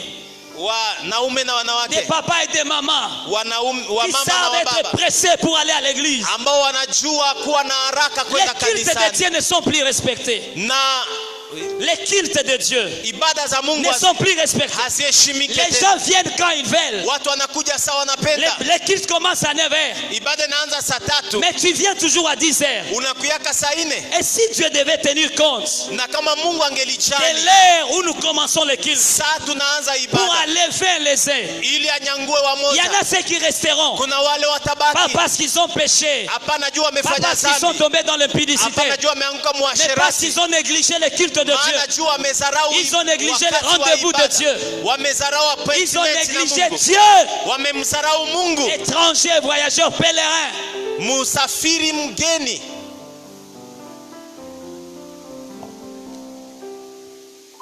Ils ont refusé Walikataa de vivre cette vie kuishi maisha hiyo. sédentaire. Maisha ya ugeni. Ils Ya vivent des kubaki. conforts Maisha ya raha. parce qu'ils savaient qu'ils étaient derrière le temps. Maana walijua wako nyuma ya wakati. Et ils se sont séparés de tout ce qui les séparerait du Na voyage, walijitenga na du kila pèlerinage, kitakacho watenga na de safari. tout mal, de toute convoitise, Na kila tamaa yote. de tout ce qui peut les distraire. Na yote ambayo Et ils ingeliwazubaza. se sont attachés Na wakaambatana à la loi de leur père. na sheria ya baba Ils yao. se sont attachés à Wakaambatana la parole de leur enceinte. kwa neno ya babu Et wao. cela les a aidés. Na ili Et wasaidia. Dieu les a déclarés. Na Mungu Il a dit, akawatangazia. il ne manquera point Hawatakosa parmi kamwe les descendants de Rekab miongoni mwa ceux wana wa qui se Rekabu. tiendront dans ma présence. Wale En watakaosimama d'autres termes, mbele ceux qui yangu. iront au ciel. Kwa msema mwingine watakaoenda mbingu. Qu'est-ce que tu viens chercher à l'église? Nini unakuja tafuta kanisani? Disons-nous la vérité. Qu'est-ce que tu viens chercher à l'église? Tuambiane ukweli, unakuja kutafuta nini kanisani? Pose à ton voisin la question. Swali Dis-moi la jirani vérité. yako, niambie ukweli. Ngoja nikuchunge. Je t'attends. Dis, muulize. Demande-lui. Mwambie niambie kweli. Dis-moi la vérité. Unakia tafuta nini kukanisa? Qu'est-ce que tu es venu chercher à l'église? Qu'est-ce que tu viens chercher? Unakuja kutafuta nini? Le mariage? Ndoa Tu n'es pas Rekabite. au mrekabu? Le travail? Kazi Tu n'es pas Rekabite. au mrekabu? L'argent? Tu n'es pas Pesa, Rekabite. wewe si mrekabu. L'église est un endroit Kanisa ni où nous nous nafasi maintenons sur le chemin. tunajitia njiani, Et où nous fixons notre regard à notre époux. maono yetu ikimwona Où bwana nous harusi, crions chaque jour. ambao tunalalamika kila Abba leo, Père. Aba Abba Père. Baba, Nous crions chaque jour. tunalalamika kila Maranatha. siku. Kuja, Viens nous sauver. kuja utuokoe. Tu n'as pas la soif d'aller au ciel. Hauna kiu ya kwenda Je mbingu, peux le découvrir facilement. ninaweza igundua kwa Écoutez, urahisi. c'est lui qui a la soif d'aller au ciel. Aliye na kiu ya kwenda Tu vas le mbingu voir dans sa manière, utaona kwa hali yake, dans sa façon d'honorer les choses de kwa hali Dieu, yake ya kuheshimu vitu vya Mungu, d'honorer les choses sacrées. kuheshimu vitu vilivyo Il est pressé vitakatifu. pour aller au culte. Iko haraka kwa kwenda kwenye ibada. Que toutes les mamans se tiennent debout. Wamama wote wasimame.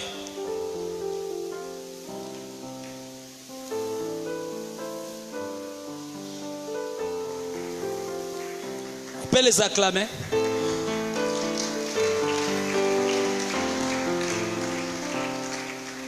Maman Théo, combien de mamans, donne-moi les nombres, les moyennes, des mamans qui viennent le mardi au culte. Le moyenne. 15. 15. Est-ce que nous sommes 15 ici?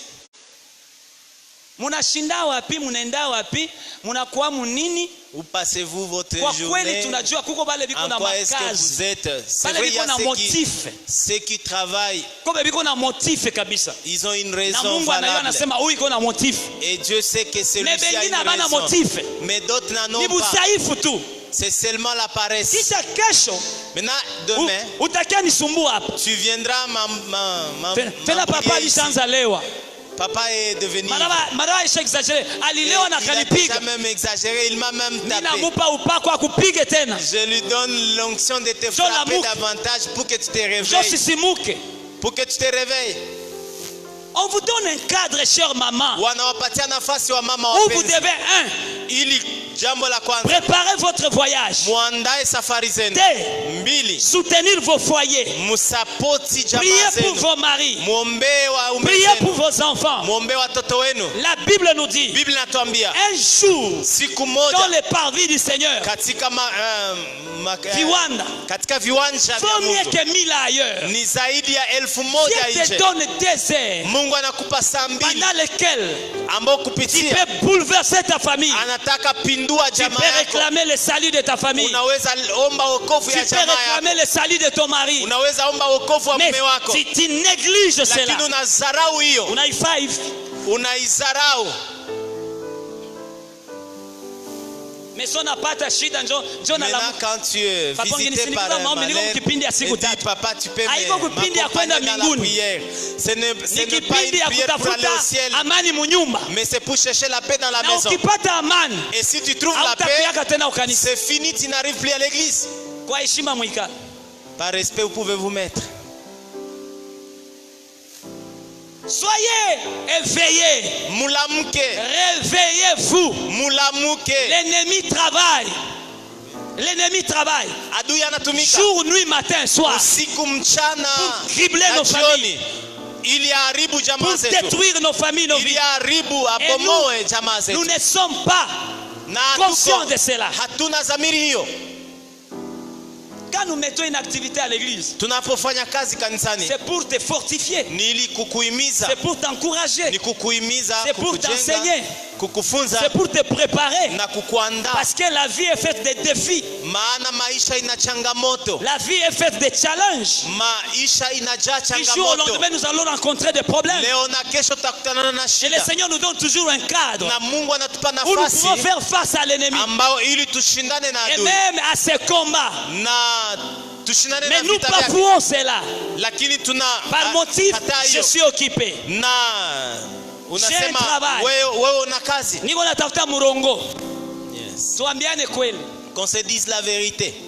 Ukigonjwa Ebola, Si tu étais infecté d'Ebola, du hata virus kufukuza mwa Ebola, ile kazi. est-ce qu'on ne va pas te chasser de ce Hata kufukuza travail? mwa ile soko. Est-ce qu'on ne te chassera pas de ce Tuambiane marché? kweli, tuambiane Qu'on kweli. se dise la vérité. Je ne sais pas où tu travailles.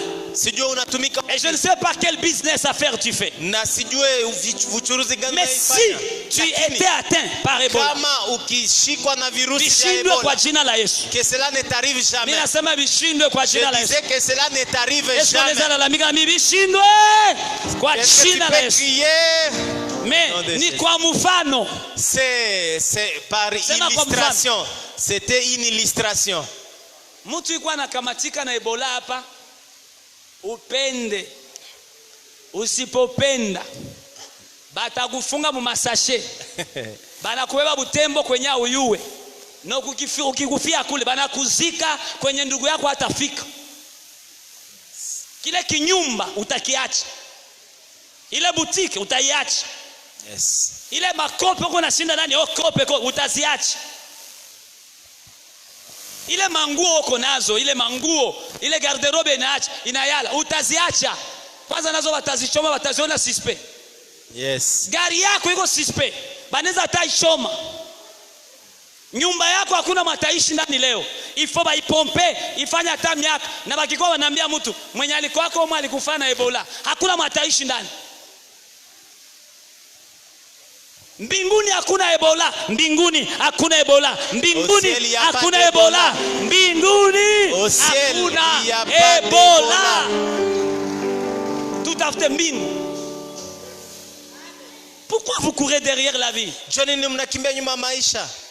J'ai publié une petite vidéo sur mon statut. Nilitia video moja kwenye statut yangu. Ndio. J'ai aimé cet exemple. Tipe anafunga kakitu mwevi kanafunga hivi, kisha hapa kwa furushi ya dolari. Kisha kwa anakimbia kwa hiyo nenda fanya. Anaweza fika hata Ruchuru. Hayagusaka tele mfuko ya dolari. Ulikaona? Oui. Njoo sina nyinyi mnakimbia kwa maisha. Kama ngoja nikwambie kweli, kimbia ku Yesu maisha itakunasa. Na ukikimbia ku maisha itakuacha. Je disais ceci, cours derrière Jésus, la vie t'attrapera. Mais si tu courais derrière la vie a une vitesse, la vie a une vitesse. Et le diable amplifiera la vitesse de la vie. Et si tu ne regardes pas bien, en courant derrière la vie, elle t'amènera dans l'abîme. Qu'on se dise la vérité. Les chrétiens dorment beaucoup. Nous allons arriver dans un moment. Prenons ici à côté. Chez nos voisins. Aujourd'hui, trouver le temps pour aller à l'église. Il faut être consacré. Il faut être consacré. Le culte commence là-bas à 19h-20h. Pour les consacrer. Si cette vie-là nous arrivait ici, on n'aura jamais personne à l'église. L'ennemi va tout faire au monde pour nous distraire par la télévision, par WhatsApp, par Facebook, par la vie, au nom du Murongo, juste pour nous distraire, parce que lui connaît compter ses jours. Mais j'aimerais que tu dises comme David, Seigneur, apprends-moi à compter aussi mes jours. L'heure a sonné. Le temps de Dieu arrive. Jésus vient bientôt. Il est temps, bien-aimé, que tu prennes conscience. Sinon tu vas rester. Tu vas aller en enfer. Au nom de la vie. Deuxième leçon. À l'instar de Jonadab, tous les parents devraient enseigner à leurs enfants des lignes de conduite qui les aiderait à rester fidèles à Dieu et à sa parole. Bien-aimés dans le Seigneur, il est de la responsabilité des parents chrétiens d'avoir le temps avec les enfants. Écoutez, si tu n'as pas le temps avec les enfants, si tu ne t'occupes pas de tes enfants, le monde s'en occupera. L'ennemi s'en occupera. Tu seras en train de perdre tes propres enfants dans la même maison avec toi. Rekaba, il est temps.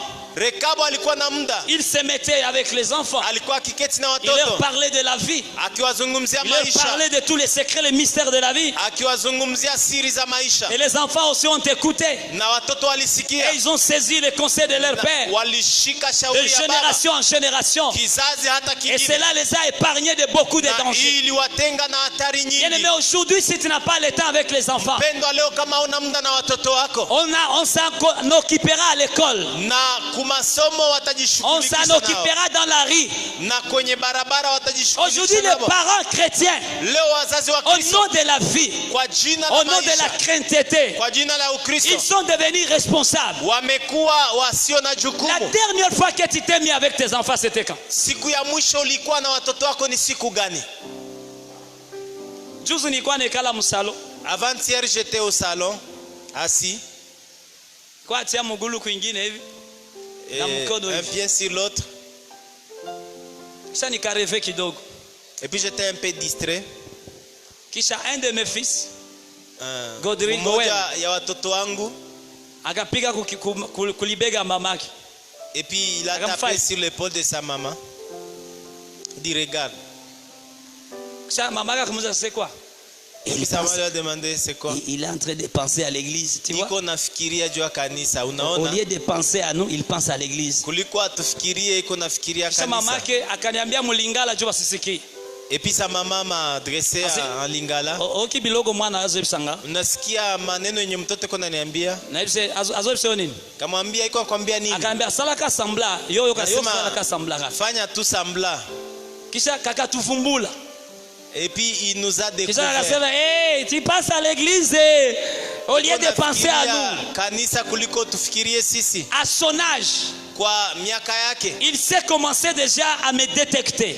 ameshaanza nigundua. L'enfant sait réclamer ses droits. Anajua kuomba haki yake. On n'a pas le temps avec les enfants. Hatuna muda na On watoto. n'a pas le temps d'instruire nos enfants. Hatuna muda wa kufundisha On n'a watoto pas le wetu. temps d'éduquer nos enfants. Hatuna muda ya kuwalea Et nous watoto sommes wetu. surpris très tôt matin Na tunashangazwa de voir asubuhi un de nos enfants commencer à fumer. kuangalia asubuhi mtoto wetu De anaanza voir futa. une de nos filles grosse, enceinte. Mmoja wa watoto wetu anachukua mimba. Les enfants devenus arrogants. Watoto wanakuwa na kiburi, Des comportements bizarres. wanakuwa na matendo ya ovyo C'est une aberration. na Si upotevu. tu n'as pas le temps Kama una de muda t'occuper des enfants, c'est une aberration. ujihusishe na La watoto Bible nous wako. dit ceci. Biblia inatuambia C'est l'apôtre Paul ni mtume Paulo qui adresse sa lettre à Timothée. ambaye anaelekeza barua yake Je kwa pense que ça doit être Timotheo. dans 1 Timothée 5:8. Inawezekana ikue Il dit, Timotheo wa kwanza c'est lui 5:8, qui ne prend point soin des siens.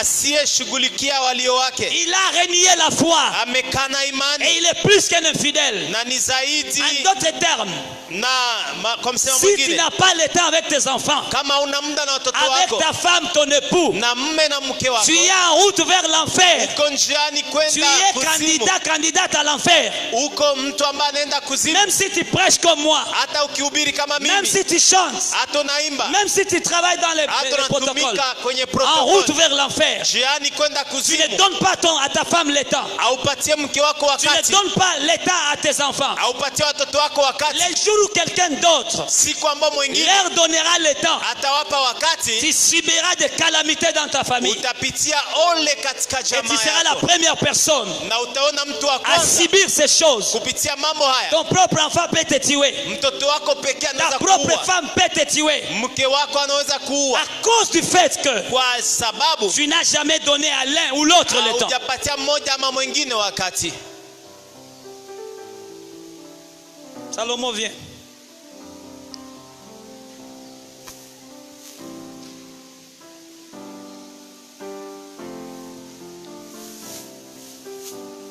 Je suppose, ni kwa mfano. C'est un exemple, C'est ma femme. ni mke wangu, Hatuko ba homosexuel. Ni kwa mfano. Je n'ai pas le temps avec elle. sina muda na yeye, Je n'ai pas le temps de lui transmettre des paroles amoureuses, des paroles romantiques ou la romance. sina muda ya kumpatia maneno mazuri, Je n'ai pas le temps de l'écouter. sina muda wa kumsikiliza. Et quand je me rends compte, l'inverse est vrai.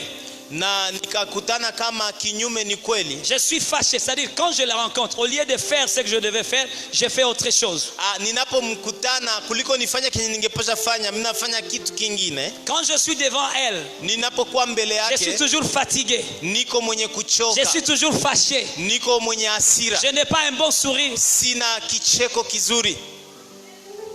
Les jours où cette femme Siku huyu mwanamke trouvera quelqu'un atapata mtu sur le chemin, katika njia, dans les bureaux, au boulot, ku office, au marché à Virunga, là où elle passe la journée. ama kwenye anafanya uchuruzi huko Quand kwenye elle soko, trouvera un homme, atakapokutana na même un mtu, petit garçon, hata kijana mdogo qui lui donnera le temps, atakayempa wakati, qui lui donnera de bonnes paroles, atakayempa maneno mazuri, qui lui donnera de petites fessées, c'est ça?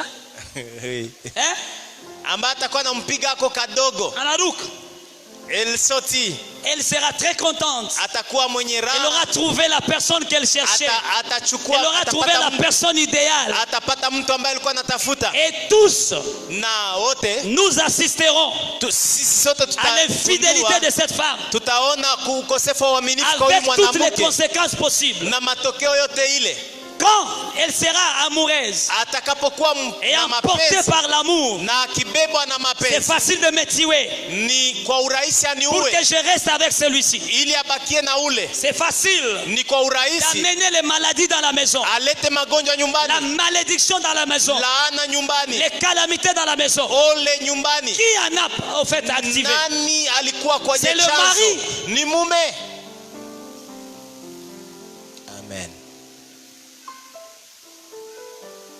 Unafanya 2 mois, 6 mois, 7 Tu as mois, passé 2 mois, hauangaikie 6 bibi. mois, tu ne prends pas soin de ta femme. Tu es païen.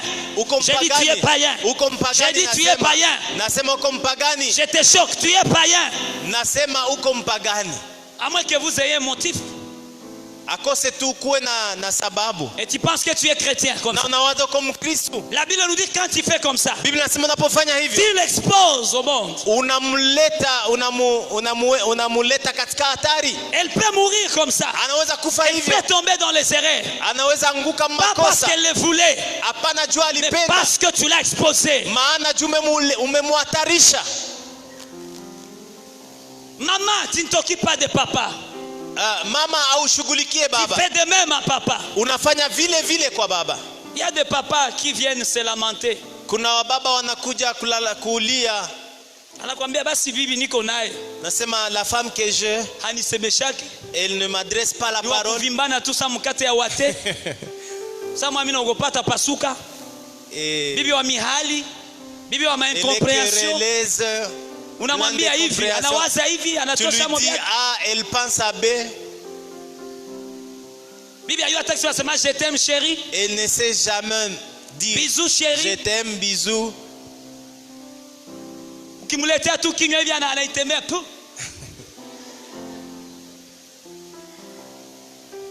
Kesho anaenda pata. Maintenant, demain, cet homme trouve la voleuse de ame armée des hommes. Wale wanawake wana silaha ya kuiba anamshughulikia, qui s'occupe de lui, anamvula manguo, qui le déshabille, anamuikalisha mukipande ya ngungulu, anatiamo mai ya moto, anamnausha na kasavo ka liquide ko kasavo na tiaga mu mai kanaleta pof kopeki, anamsukumia bibitu nakwambia hata yale Roho Mtakatifu hai atabakia Birere. Même s'il était rempli du Saint-Esprit, va rester à Birere. Ne donnez pas accès au diable. Tusimpe shetani nafasi. Il y a des consignes. Kuna il y a des règles. Kuna kanuni que tu dois observer pour que ton foyer réussisse. Qu'est-ce que Rekab spirituel nous a dit? Notre Père qui est au ciel. Lui qui a fondé la famille. Il a mis des règles, des principes, des consignes. Pour que je réussisse dans ma famille. Ta femme ne connaît pas le salaire que tu touches. C'est toi qui vas toujours au marché. Depuis que vous vous êtes mariés, ta femme ne connaît pas la boucherie. Ta femme ne connaît pas la ligne. C'est toi qui achètes les détails. Tu es païen. Pagani, ouais. Kazi ya mwanamke ni kuzala. Yana ici, yana. Wako hapa. Wana biko shuka mubiti hivi. Bibi ajue nguo ya mtoto na kuanga pimo virunga. Hayue unaweza kufa, bibi hayue konte zako, hayue kazi unatumikaka. Banke nakula franga yote. Batoto wako banazerera na makonte ziko mu banki za bibi ayu. Niko naenda mbinguni, tuko msafari ya kwenda mbinguni. Tunaenda Kanana. Acha buchimbi. Ni bato ya kwenda Kanana yako ni ya kwenda Genam. Tunaenda Genamu. Njoo kusulipaswa imba. Il y a des gens qui doivent chanter comme ça. Kuna watu ambao inabidi waimbe hivyo. La vie chrétienne, Maisha ya Ukristo c'est pas ça. haiko hivi. Je disais ceci. La vie Nilisema hivi, chrétienne, c'est maisha ya pas ça. Ukristo haiko gisi tunaikala hapa. La vraie vie chrétienne, Maisha ya Ukristo c'est comment tu vis dans ton foyer. ni namna gani Comment tu vis dans ta unaishi. famille. Mjamaa yako Comment tu unaishi. vis dans ton avenir. Unaishi mkata Comment tu namna vis gani. dans l'entreprise. Katika Comment kampuni tu vis unaishi. dans la société. Mjamii Quelle est unaishi. l'impression de Dieu Nini mawazo ya Mungu juu quand yako? il te voit dans la société? Anapokuona mjamii. Hapana hii mnaikala. Bwana asifiwe, karibu sana. Que Dieu soit Kwa mnakuja. béni, soyez le Mais hapana hii. bienvenu. Hii ndio banataka kwetu kwa Nyabungo batakatifu Shabwengi. Ni mtakatifu memujanja. Mtakatifu apparent. Mais ni mujanja wa kweli kweli. Yes. Kwa vitu babibi yenu banakia kutuambia, babwana yenu banakia kutuambia, bazazi banakia kutuambia, batoto banakia kutuambia hapa. Tunabaregrete.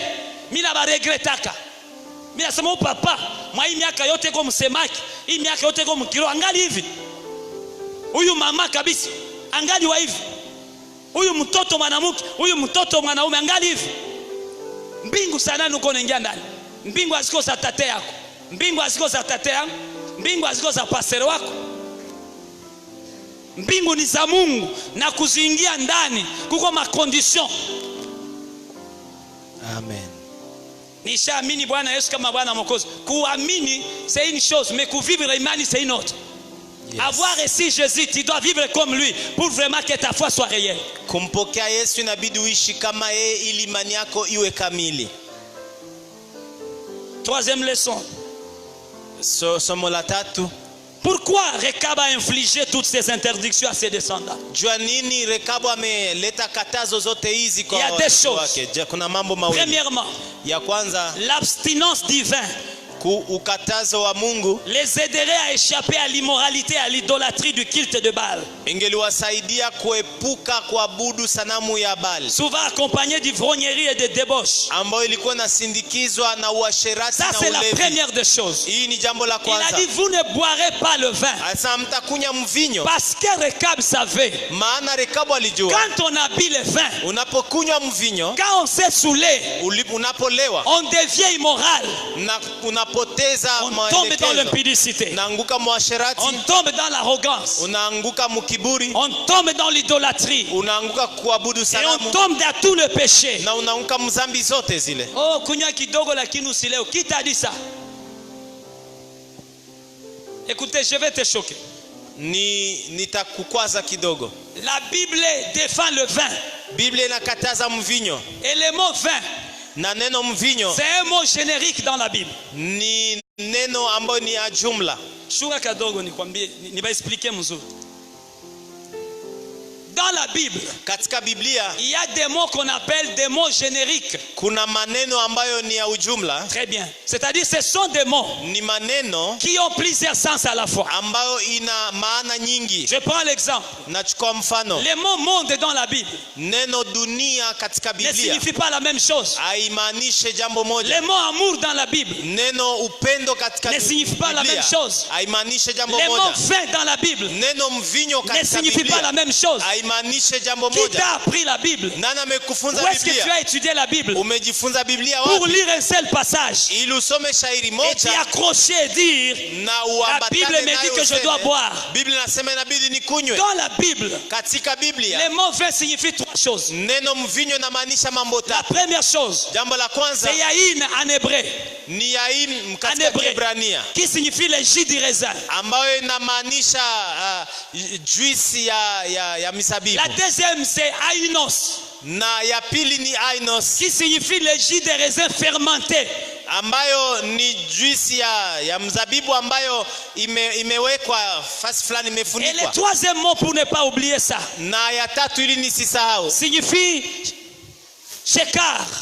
inamaanisha shekar. Le mot shekar Neno shekar signifie les liqueurs fortes, la liqueur forte. inamaanisha mvinyo ya pombe ya nguvu. Maintenant, quand toi tu lis vin, Na unaposema tu ne mvinyo sais pas lire le contexte.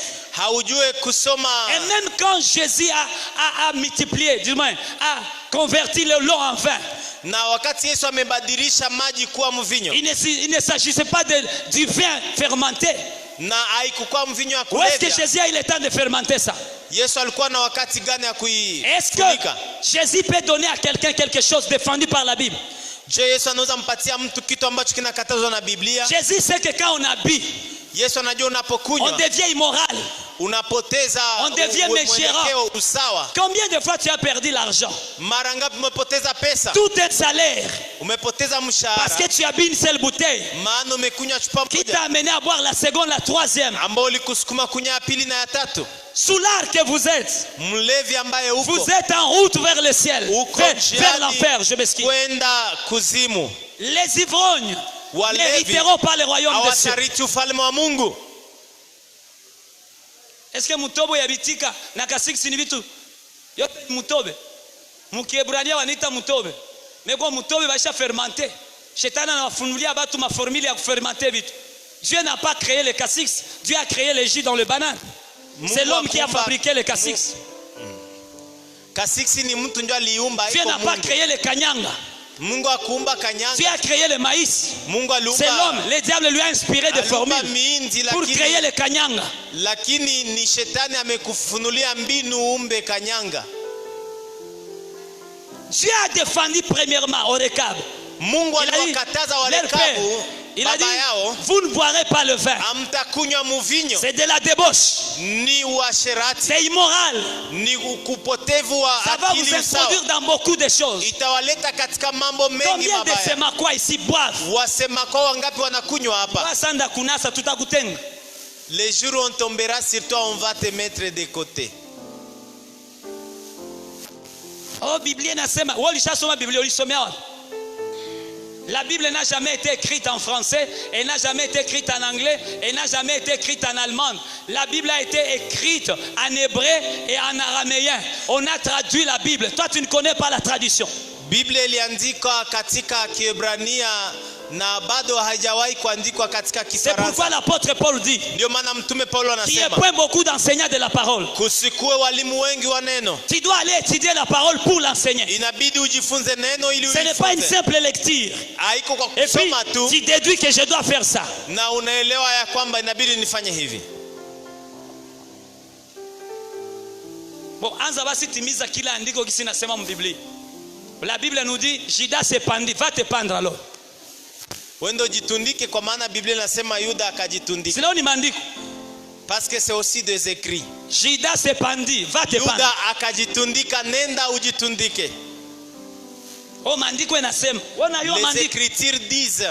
Est-ce que tu connais réellement les écritures? Deuxième chose Jambo la pili qui n'a pas permis ambayo kuwaruhusu aux Récabites Warekabu de ne pas observer les instructions. wasiheshimu hiyo Toutes les maelekezo, autres interdictions makatazo zote zile les aider à maintenir leur simplicité.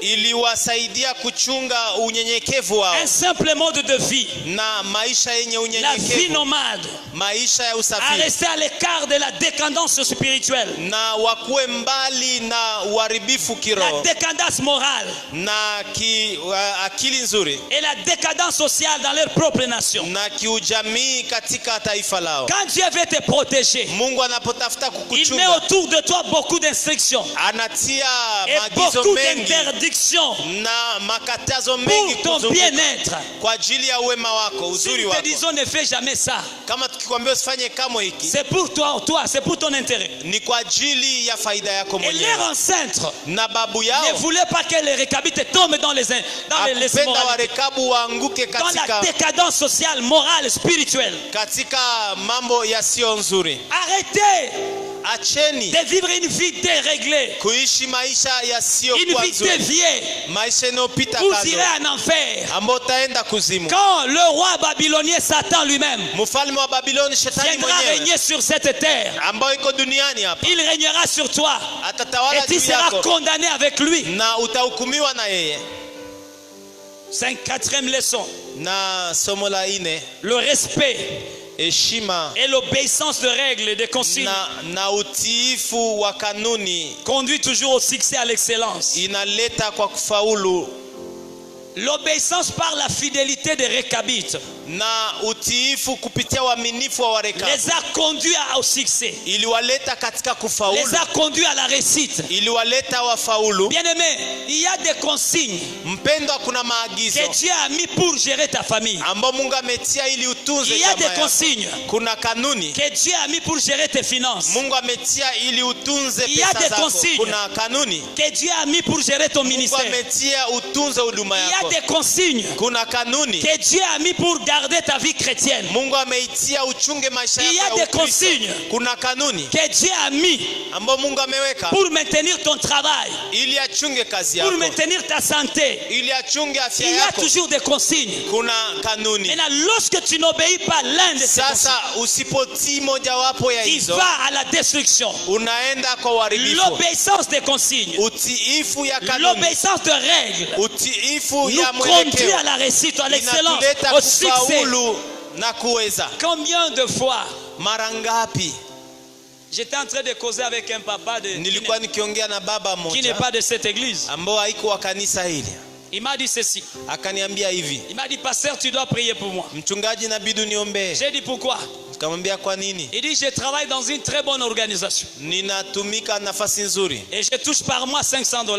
na lipiwaka Mais je 500 suis kwa mwezi, très endetté, lakini nina madeni nyingi plus qu'un chômeur. kushinda hata mwenye ana Mes kazi. enfants n'ont pas bien fini les écoles, les titres. Watoto wangu J'ai des hawakumaliza dettes à l'école. masomo na kwenye masomo Et je lui nina ai dit, madeni. pourquoi? Kamwambia kwa Il a nini? dit, je ne sais pas. Kasema Quand sijue. seulement l'argent arrive dans mes mains comme ça, Pesa kafika mikononi je ne sais mwangu, pas comment il disparaît. sijue namna gani Il suffit que napotea. j'achète une seule bouteille. Inabidi niuze chupa Je moja, vais me rappeler demain nitakumbuka que je kesho n'ai plus $1. ya kwamba sina hata dola moja Il tena. n'a pas respecté les consignes. Hakutii Et il maelekeo, peut tuer sa femme, ses enfants na de faim. anaweza uwa mtoto wake na Il mke mène une vie wake, de médiocrité. anaishi maisha ya Alors que ufukara, Dieu lui a tout donné. ijapokuwa Mungu amempa vyote. Bien-aimé, avoir, c'est une chose. Mpendwa, kuwa ni Et kitu savoir kimoja, gérer ce que Dieu t'a donné, c'est une autre. kutunza kenye Mungu alikupa ni kitu Il y a kingine. toujours des consignes, des règles. Kuna kanuni, Il y a toujours des interdictions. kuna Il y a des vikatazo, autorisations. kuna Dès que tu les observes, unapotii ile tu wanakwambia appliques ufanye, les uns unafanya vimoja et tu te sépares des na autres. unajitenga na Il vingine, y a un résultat. kuna matokeo. Qu'est-ce qui a aidé les Récabites? Nini imewasaidia Warekabu? Moja, Jusqu'à échapper à l'armée chaldéenne et à l'armée syrienne. mpaka waepuke jeshi la C'est Wakaldea l'obéissance. na Wasuria. Ni Qu'est-ce qui utiifu. les a aidés? Nini Aller imewasaidia vivre à Jérusalem. kwenda ishi C'est Yerusalemu? l'obéissance. Ni utiifu. Qu'est-ce qui les a aidés? Nini iliwasaidia À bénéficier de kufaidia la bénédiction de Dieu. baraka za Mungu? C'est l'obéissance. Ni utiifu. Nous échouons aujourd'hui Tunashindwa leo parce que nous désobéissons maana les tunaasi règles établies par Dieu. kanuni alizoziweka Mungu. La dernière fois que tu as payé la dîme, c'était quand? Na siku ya mwisho umelipa cha 10 ni La siku dernière gani? fois Siku ya mwisho que tu as payé la dîme de Dieu. ambao ulilipa cha 10 ya Mungu. La dernière fois Siku ya mwisho que tu es sorti avec ta femme, c'était quand? ulitoka na mke wako ni siku gani? Avec tes enfants, c'était quand? Na watoto wako ni siku gani? La dernière fois Siku ya mwisho que tu as pris un programme de prière personnelle, ulichukua mpango wa maombi ya C'était kipekee, quand? ilikuwa wakati gani? tu ne fais qu'attendre les 40 jours. Et souvent quand les 40 Unachungaka jours siku arrivent, makumi tu as nne. toujours des Na sababu. mara zinapofika tu as des motifs. Et tu veux réussir, Na nataka faulu, tu veux progresser. nataka endelea. Dieu n'est pas un Dieu de désordre. Mungu si Mungu Dieu, c'est wa un Dieu de kavuyo, consigne. ni Mungu wa Dieu maagizo, c'est un Dieu de règles. ni Mungu wa kanuni. Dieu c'est un Dieu de principes. Mungu ni Mungu wa Quand nous kanuni. les obéissons, Tukizitii nous voyons. tutaona. Je disais nous voyons. Nitasema Qu'est-ce que tu tutaona. veux voir? Nini unataka ona? Va étudier. Nenda Quelles usome sont les consignes que Dieu m'a données kanuni gani Mungu amenipa pour vivre le bonheur de Dieu? ili niishi heri ya Mungu. 5e leçon, Na ya tano enfin, kwa mwisho, Dieu éprouvera toujours Mungu atapima kila leo les siens afin de faire valoir leur fidélité. ou walio wake leur ili attachement. achunguze kuambatana kwao kwake na uaminifu wao. Le Seigneur t'éprouvera toujours. Mungu atakupima. La vie chrétienne est une vie des épreuves. Maisha ya Ukristo ni maisha Dieu ya ne te vipimo. tentera pas, Mungu hatakujaribu, mais Dieu t'éprouvera lakini Mungu atakupima pour voir valoir ta fidélité, ili aone uaminifu pour wako, valoir ton attachement à lui, ili aone kuambatana pour kwako, valoir ta consécration, ili aone kujitoa pour kwako, valoir ta crainte de Dieu, ili aone woga wako pour kwake, valoir ton obéissance.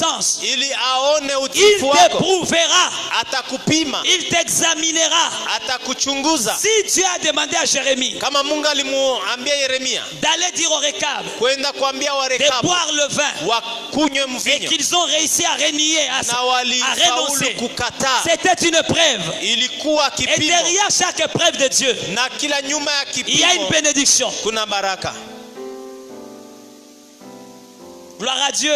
Utukufu Les kwa Mungu. Récabites ont dit, notre enceinte Warekabu wakasema, nous a dit, babu wetu alituambia nous ne boirons pas, nous hatutakunywa, ne cultiverons pas, et nous ne hatutalima bâtirons pas de maisons en na dire. tutajenga nyumba za Ça, nous ne ghorofa. ferons jamais. Hii hatutafanya kama. Seigneur, donne-moi des fidèles. Bwana, nipe Quand waaminifu, tu les éprouveras, utakapowapima qu'ils réussissent dans cette épreuve, wafaulu katika qu'ils vipimo réussissent hivyo, dans cet examen. wafaulu katika Dieu va vipimo toujours hivi. éprouver d'une Mungu manière tantôt d'une autre. atakupima kwa hali hii na Mais ingine, la chose qui t'aidera na ni jambo à litakusaidia vaincre et à réussir, kwa kuweza na kufaulu c'est la consécration, ni kujiweka wazi, c'est la crainte de Dieu, ni woga wa Mungu, c'est l'obéissance à Dieu. ni utiifu kwa Et tu Mungu, auras réussi l'épreuve. na utakuwa umefaulu kipimo. Nous allons prier le Seigneur. Tutaenda omba Mungu. Je ne sais pas qu'est-ce que tu as appris dans cette école. Sijue katika shule hii umejifunza nini, Je ne sais pas quelle a été la correction de Dieu dans ta vie. sijue Mungu amekusaisha wapi. Peut-être que les autres étaient encouragés par le message. Inawezekana wamoja wamehimizwa na ujumbe huu, Parce qu'ils ne se sont pas retrouvés dans aucune erreur. maana hawakujikuta makosa yoyote Mais hiyo, quelque part, moi, je me suis retrouvé. lakini nafasi fulani mimi Et je dois nimejikutana, prier par rapport à de là où je me suis retrouvé. na inabidi niombe kulingana na pale Bien nimejikutana. aimé, tu vas faire l'introspection. Mpendo, utafanya uchunguzi. Est-ce que tu as la prise de conscience que tu es étranger voyageur? Je, unadhamiri ya kwamba uko Est-ce que mgeni tu na sais que tu es un mpitaji? récabite Je, unajua spirituel? kama uko mrekabu kiroho, Tu es en route vers Jérusalem, bien que tu n'es pas, tu es étranger. uko njiani kwenda Yerusalema ijapokuwa uko mgeni. Est-ce que tu as le temps avec ta famille? Je, una wakati na Ou jamaa alors tu es yako, un païen à l'église? ama uko mpagani Et si tel est kanisani? le cas, après le culte, va t'asseoir avec ta femme, tes enfants, réparer, commencer une nouvelle vie. Kama ni hivyo, rudi nyumbani, kisha ibada, tengeneza na mke wako na watoto wako. Est-ce que tu respectes les consignes de Dieu, Je, les règles que Dieu unaheshimu te donne kanuni Mungu pour anakupa mériter la réussite, pour mériter le succès? ili ustahili Est-ce que tu les kufaulu? respectes? Je, unaheshimu? Est-ce que tu es prêt les jours où Dieu va te prouver? Est-ce que Dieu prouve, quand il trouvera chez toi l'obéissance, la fidélité et même la ferme conviction? Siku Mungu atakupima, je atakutana utiifu, ujasiri? Combien de fois nous échouons dans les examens de Dieu? Mara ngapi tunashindwa katika mashindano ya Mungu? Dans la gestion quotidienne de notre vie. Katika kuongoza maisha yetu kila siku. Tu es chrétien mais tu ne vis pas comme un chrétien. Uko Mkristo auishi kama Tu ne Mkristo. vis pas comme un vrai disciple. Auishi kama mfuasi. Si on posait la question à ta femme, Tukimswali mke wako, quel témoignage elle nous donnerait?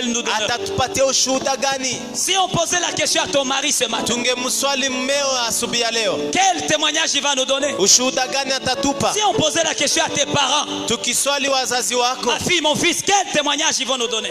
dada, kaka, ushuhuda gani Si watatupa? on posait la question aux parents, à tes parents, Tungeliswali ou alors wazazi à tes wako enfants, wala watoto wako, comment ils te témoigneront? watakushuhudiaje? Si on posait la question à ton boss au boulot, Tungeliswali bosi wako kwenye à kazi, ton chef au travail, kwa mkuu wako wa quel kazi, sera son témoignage? ushuhuda wake itakuwaje? Est-ce que tu sais que la condition dans laquelle tu es Je, unajua hali uko ndani peut t'amener en enfer inaweza kuleta alors que tu kuzimu, étais baptisé? ijapokuwa ulibatizwa. L'heure a sonné où nous devons nous réveiller Saa imefika ambayo inabidi et mener une tuamke bonne vie chrétienne, na kuishi maisha être mazuri ya de Ukristo véritables disciples de Jésus na kuwa wafuasi wa kweli wa qui Yesu, marchent dans la discipline de Dieu, wanaotembea katika qui ufuasi, plaisent Dieu, wanaompendeza Mungu, qui dégagent un parfum de bonne odeur. ambao wanaleta harufu, manukato ya Les harufu hommes et les mzuri, femmes que Dieu, pour lesquels Dieu peut se vanter. na watu ambao Mungu anaweza jitapia. Tu as dit au diable, Mwambie shetani, as-tu vu mon serviteur Job? Mungu aliambia shetani, umemwona Un homme mtumishi wako intègre, digne, droit, juste. mkamilifu mwenye kutembea katika Est-ce que usawa. Dieu peut te témoigner? Je, Mungu anaweza Est-ce kushuhudia que le diable aussi peut te témoigner na physiquement? shetani pia anaweza kushuhudia. Les démons ont dit à l'égard de Paul et Pierre, Na pepo walimwambia Petro, ils ont dit, nous connaissons Paul, Paul kwa kuhusu nous Paulo, connaissons Pierre et Apollo. tunajua Petro Mais vous, na qui êtes-vous? Paulo na Apollo, na nyinyi ni wanani? Vous êtes des fake chrétiens. Nyinyi mko wa Kristo Et wa les démons uongo. les ont déchirés. Na pepo zikawapasulia manguo. Lève-toi, on va prier. Simama, tutaenda kuomba. Entends-moi, c'est encore cette mélodie-là. Je vais la chanter avec l'église. Et nous allons prier le Seigneur. Je disais, lèvons-nous, nous allons prier. Je disais, lèvons-nous, nous allons prier. Je disais, lèvons-nous, nous allons prier. Nilisema simameni twende kuomba. On va chanter ces cantiques. Hallelujah. Et après, tu vas dire à Dieu, Seigneur, j'ai écouté ta parole. Namwambia Mungu, nimesikia neno lako J'ai besoin de toi. na haja yako, Donne-moi la grâce nipe nafasi d'écouter et d'appliquer. nisikie na kutimiza. Donne-moi la grâce, Seigneur, Nipe neema Bwana, de vivre la vraie vie chrétienne. kuishi maisha ya Ukristo. Donne-moi la grâce, Jésus. Nipe neema. Abba, Papa. Tu vas supplier le Père, Abba Père. Utalalamika Baba, Yezo kanga kulukayo.